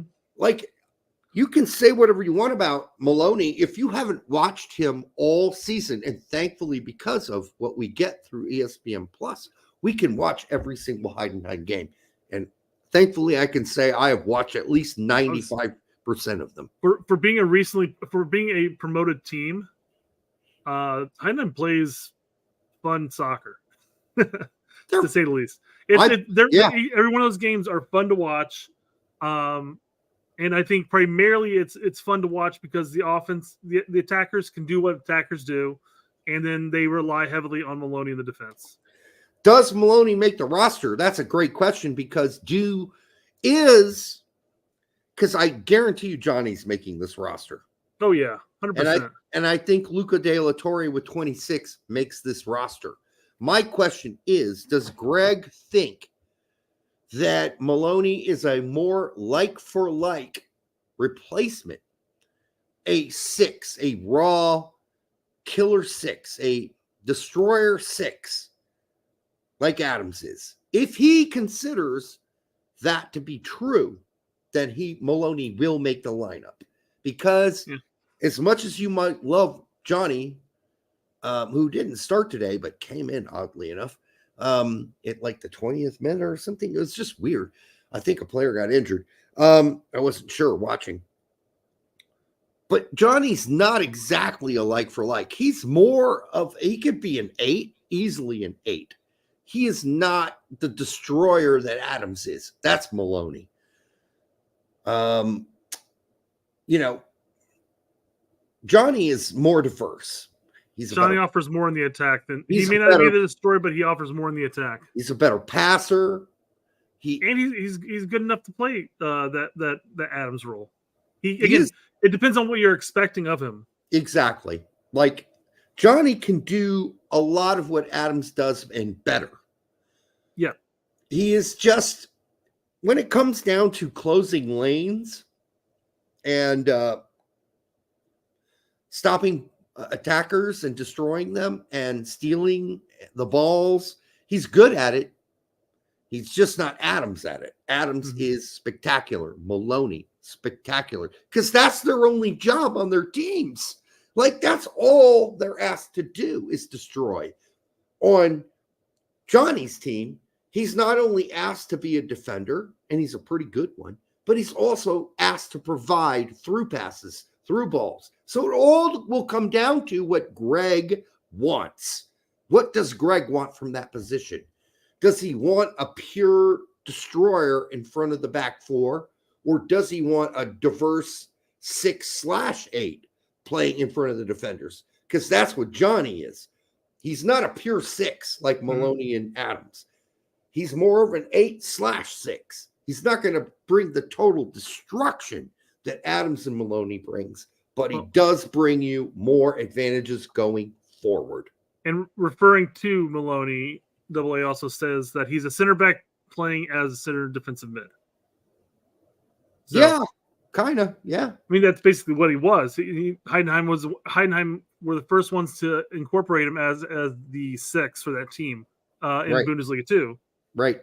And then they got promoted. So it clearly made sense. Yep. Sure up that defense. Let your offense play the game. In the end, it's all up to Greg. Oh, and we can only guess what Greg's going to do. Like we're pretty accurate too, though. I know, but we can have all the opinions we want about Maloney. It really doesn't matter.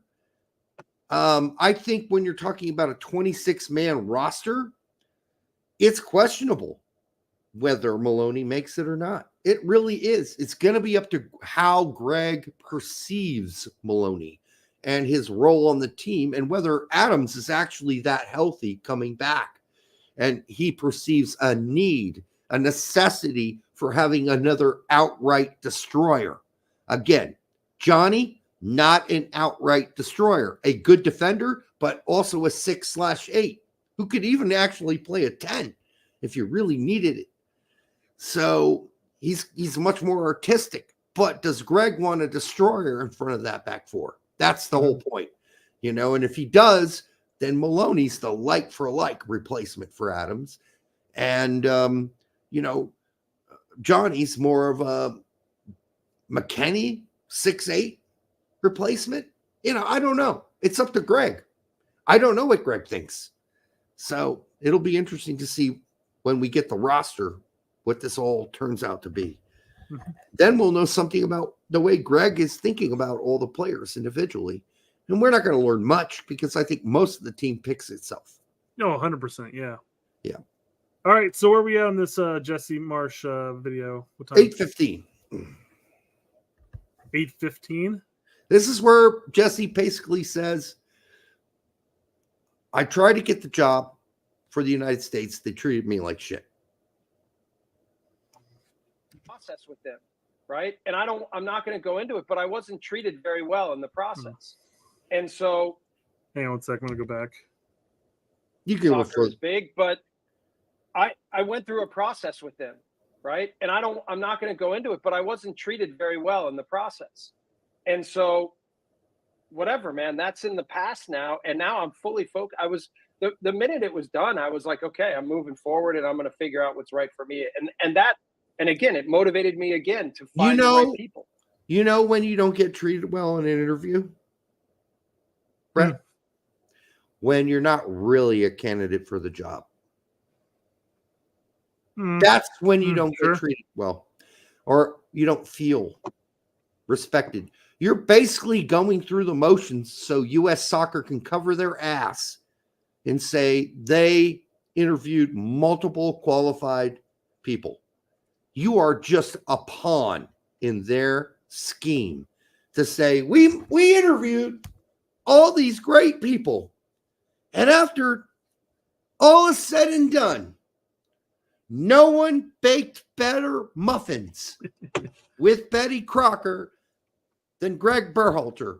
And that's why Jesse Marsh felt like he was treated like shit during that interview process. And in fact, from what I hear, what I've been told, when they told Jesse he had to go through a 3-hour mental, this is from Sportsology, their mental agility test, their mental gymnastics test. He said, no, I don't need that. You got my resume. You know what I did. I don't need to go through that. That's horseshit. Can you imagine subjecting Mourinho or Bielsa or anybody else? Okay, yeah, we got your resume. It's great. Looks fucking great. But we got to put you through this little hamster wheel test, mental test. Sure. What a fucking joke that is. Sportsology is a joke. It's a fucking joke. When you had brought that point up to Eric, and Eric was like, didn't brush it aside, but he's like, well, I mean, if that's what you heard. I mean, I'm not 100% positive about that.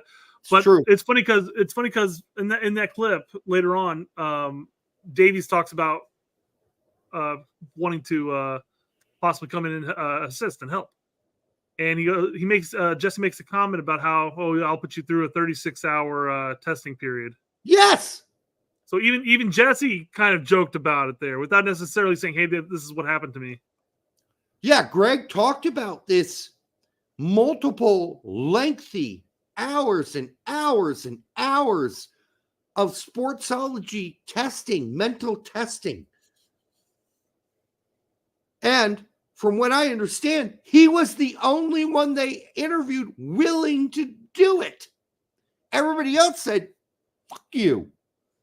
I'm not going through your stupid little Sportsology mental test for 3 hours. Suck my marsh cock. And who else was it? Who else was it? The French guy said the same thing. He said, "Suck New York my." guy, starts with a V. Am I spacing it? Vieira. Vieira said, "Suck my long fucking black anaconda dick.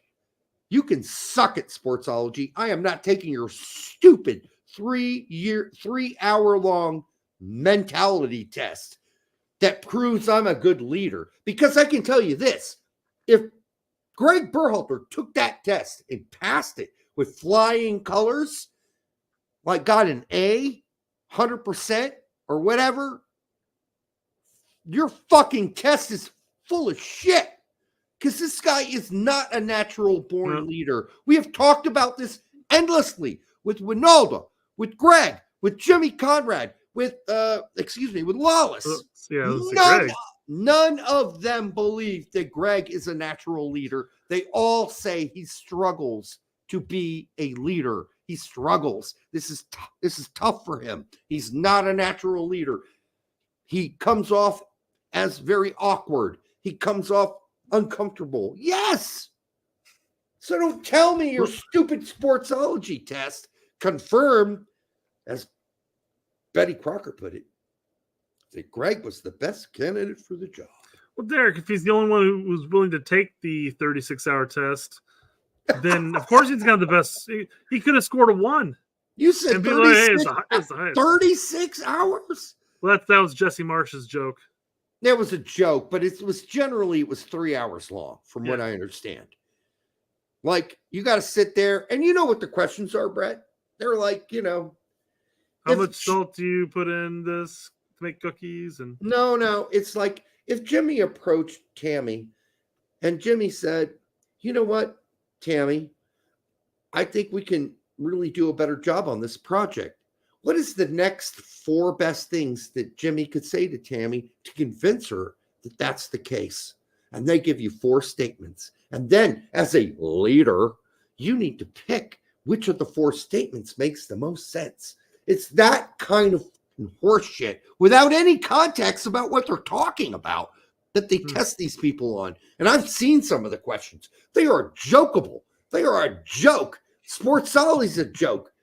Their questionnaire is a joke.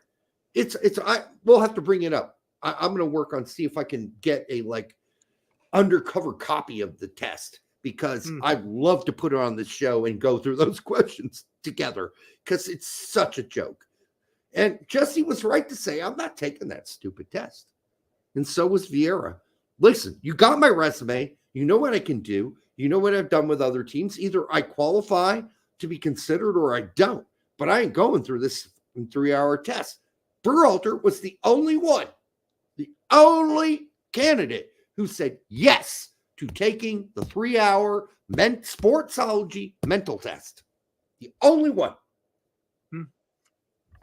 I've said it here before. This is not new news for people who've been watching us for a year or more.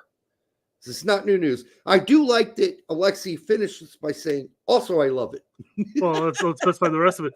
He does go and say this is BS from Jesse Marsh. If he's going to be a public saying he wasn't treated very well by USSF, then he should explain what he means. It's not in the past because he decided to bring it up. Also, I love it. No, Jesse does not have to explain. He doesn't need to explain what he means. I mean, this is hilarious. That's like if Lawless had a position. Has McBride explained why he was fired? Has Ernie explained why he left? No, you don't do that. Jesse Marsh isn't going to do that because he doesn't want to bury himself to never be the U.S. manager ever again in the future. He's not going to say, oh, yeah, well, this cocksucker named Betty Crocker brought a bunch of batter to the interview and then said, I need to help him make donuts and bagels. And I said, I ain't doing donuts and bagels. I'm here to interview for the soccer job. And when I say that, I mean metaphorically, the donuts and bagels were the fucking mentality test they asked him to take. And he said, I ain't fucking taking that. I'm not here to take an IQ test. I'm here to apply for your job. And here's my resume. Let's have a conversation. You can ask me any question you want, but don't make me sit down like I'm still in high school and take an SAT test created by a bunch of idiot fucking morons from goddamn Columbia University and Harvard and Yale who created some bullshit mentality test that I got to take to pass. That shit, dude. I don't blame him, and I don't blame Vieira for both giving them the middle finger. I really don't. Yeah. Well, I mentioned multiple times that I went back and rewatched the Eric Ronaldo video of ours. Mm-hmm. So this is sort of like Inception right here, guys. Next show, you'll watch this segment of us watching this segment of the Eric Ronaldo segment.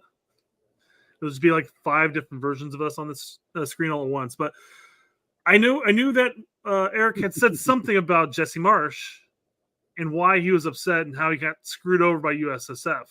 Dude, you're a genius to dig this up. So I went back and I'm like, all right, I'll re-listen to it. Again, good listen, guys. If you haven't watched it or if you watched parts of it, go back, rewatch it. It's really good. I mean, I don't know if you're really a genius, but I am. I took an IQ test, Eric. IQ tests suck, as they say. I have too. I've taken them. But yeah, so I'm a sub genius, just so you know, just below, not a genius. This is the clip, and Eric talks exactly why Jesse feels like he gets screwed over by USSF. Okay. To be honest with you, a lot of us feel that way. What just happened to Jesse Marsh is it's in the same category. People don't know this, but Jesse Marsh was going to be the national team coach. He gave up the Leicester opportunity, and then they pulled the rug out from underneath him in the last minute. That's when you got the Ron Waxman text that he will not be a part of this. But when you get treated, so he was going to have the gig. Yep. He gave up the Leicester gig for it, which we all thought at the time. We heard what was the other team that where Betty Crocker came from? Southampton. It was Southampton. So Southampton. I think so. I don't know. Southampton. Yes. Whatever. Yeah. So Southampton offered him an option. The job while Betty Crocker was there, and then Betty Crocker left to the USSF. So we're like, oh, he's going to go and bring in Jesse now. Jesse was offered the Leicester job, and then he turned it down. So we're sitting here like, he turned down 2 potential. Well, Leicester would have been championship, but he turned down 2 potential EPL gigs. Yep. To do what? Maybe he really is going to be U.S. men's national team gig. And like I said, we talked about this at the beginning of the show. A year ago, Diego was on his Spaces, and he was on this show right here talking about how, it's a done deal. Jesse's going to be the next U.S. men's national team coach.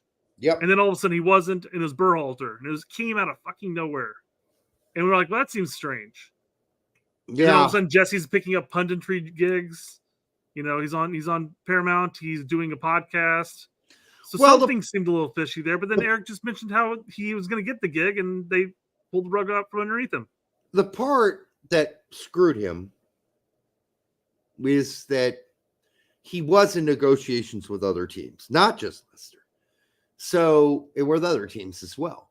And he pulled himself out of all of those because he really thought he had a real shot to be the U.S. manager. He went, he did everything they asked except for the stupid sportsology test. Vieira didn't do it either. He refused. And yeah, it looked like the deal was done. It seemed like things were positive. And then they just yanked the rug out from under him and rehired Berhalter because, unlike the others, he was willing to take the sportsology test created by those geniuses at Harvard and Columbia. So, yeah, that's where we're at. And now he's at Canada. Good for him. I mean, not against us, but I hope he does well. I'm not sure he would have been my first pick anyhow. I think we talked about this on the show. I think I much prefer Matarazzo because he is one of those managers that gets the best out of what he's got, which usually ain't much, to be honest, for Matarazzo. Or the American Nagelsmann. Yeah, well, that's Hertzler. Oh, yeah, that's right. Hertzler's the American Nagelsmann, which is ridiculous. He's not.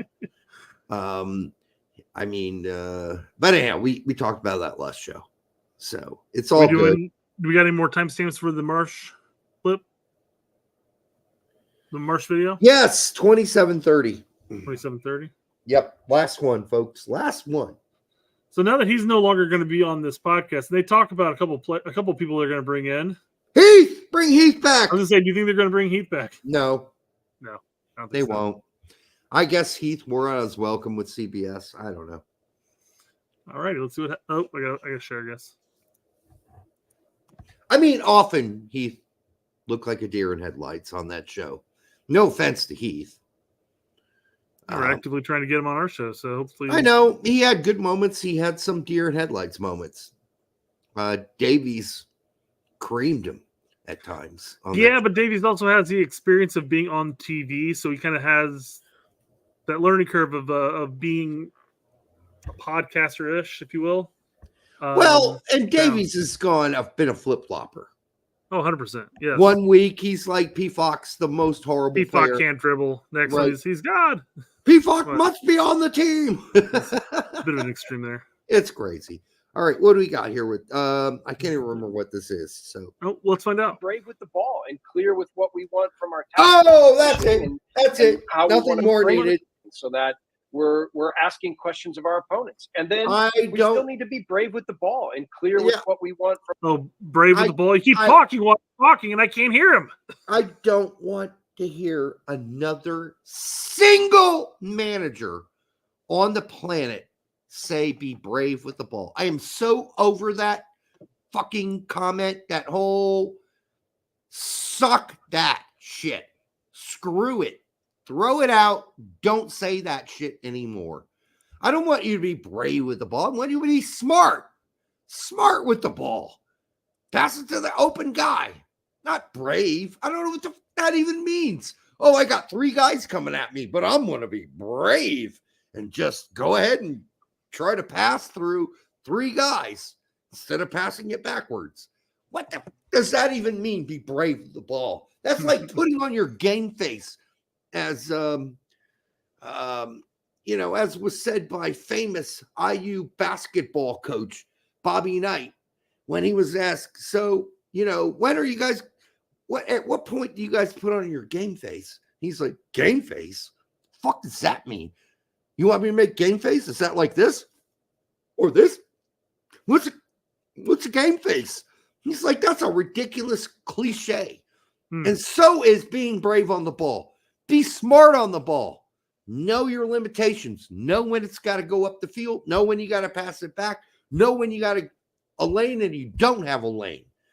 I am sick and tired of hearing managers say, be brave on the ball. I'm so sick of it. It makes me want to vomit. Don't say it anymore. Including you, Jesse. Stop it. No more. No more of this cliche crap. Sick of it. Just sick of it. I think we're done for the night. Okay. That's quite the foot to finish off with, It is. It is. I want to thank everybody that stuck around for 3 hours plus for this show. We were not planning on doing 3 hours tonight. We really weren't. Just weren't doing it. Before the show started, I'm like, hey, this show doesn't have to be 3 hours long. Yeah. And again, just be clear to anybody who, if you think we're just bagging on Billy Joel or anybody else we bagged on this show, it isn't that Billy Joel always sucked. No, Billy Joel had some great albums, but he ended up sucking. And that's the point, right? Nobody can sustain that. They had Bob Dylan in an interview at 60 Minutes and they asked him, why haven't you written a song in 10 years? He's like, I got nothing else to write. I wrote it all. I'm done. I know my limitations. I'm finished. And I'm okay with that. Right? Sorry. Yeah. I'm sorry. I stumbled across something. I need to pull it up here and have a good laugh. What's that? Hold on. Let me go back. Pause. This clip right here. Text says, Pulisic is so awkward, or is as awkward as Messi taking pictures. I'm so proud of him. I think he's more awkward than Messi. Probably. Watch this. This is hysterical. So he's walking up. He unbuttons his jacket.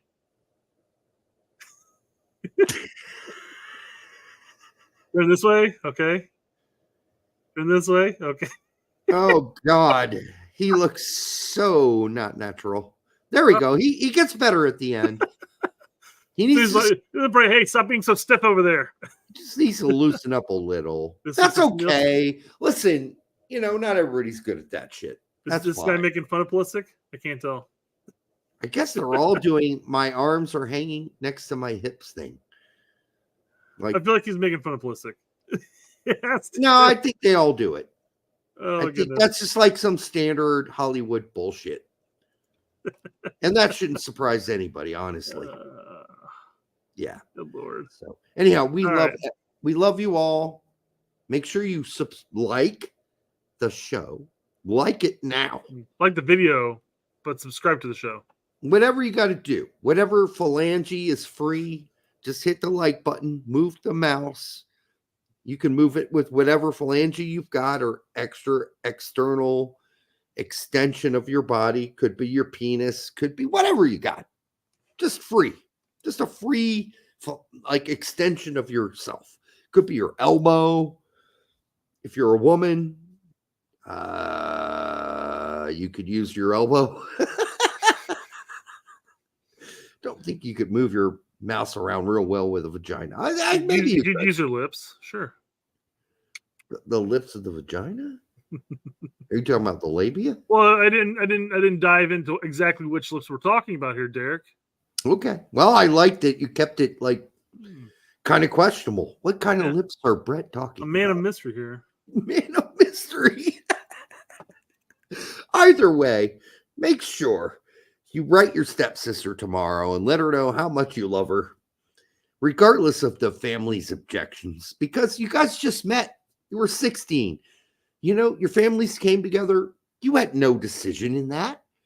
You were already dating in high school when your mom married your stepdad. Like you were already dating in high school. It's not your fault that you were already dating when your mom and your new dad and your mom all came together. It's not your fault. Don't wither. Don't wither. Stand firm. If you're the guy, you need to stand firm as well. All right. Soccer Dad and Callie, $20. Thank you. We love you. That, man. Another great and entertaining show, guys. We try to be entertaining. We try to be informative. And yet, sometimes, we will fail. But rarely. Informing, right? We're always funny. Brett, it's like that thing, though. You don't want to say we're funny. It's like, just let me be funny. Just let me be funny. Don't preface the show. Come on, watch this show. It's the funniest show out there. No, usually it's I preface it by going, we're funny, we're good looking, and most of all, we're humble. I mean, all of those things used to be true except for humble, for sure. We have been funny and good looking for a long time. I am certainly no longer that good looking. You are hanging in there, but you're also 13 years younger than me, to be fair. That's fair. To be fair. All right. But we love you all. We really do. We love having this show on. I look forward to it every Monday and Thursday. It's just like a blast. It's like a breath of fresh air in my life. And so keep showing up. Keep coming. Oh, keep coming. It's not a really good way to put that, is it? Is that the Ernie Ball hat, Brett? It is. It is. We will see you on Monday. Enjoy the weekend. If you have to, spank it or whatever to get through it. We're not anti-masturbation, but we don't recommend it become a habit that you do every 3 hours. Think that might be an issue. So look into it if that's the problem that you got. There are solutions for that. Otherwise, we will see you on Monday. We love you. Have a great weekend. We'll see you soon.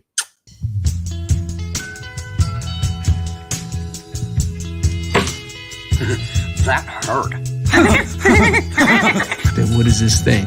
Gio should never play for U.S. men's national team again because of the action of his parents. What an idiot! Oh! What type of Muppet does this? It's Muppets. Absolute Muppets. I'm not going to be the best person to give a whole explanation here, but that's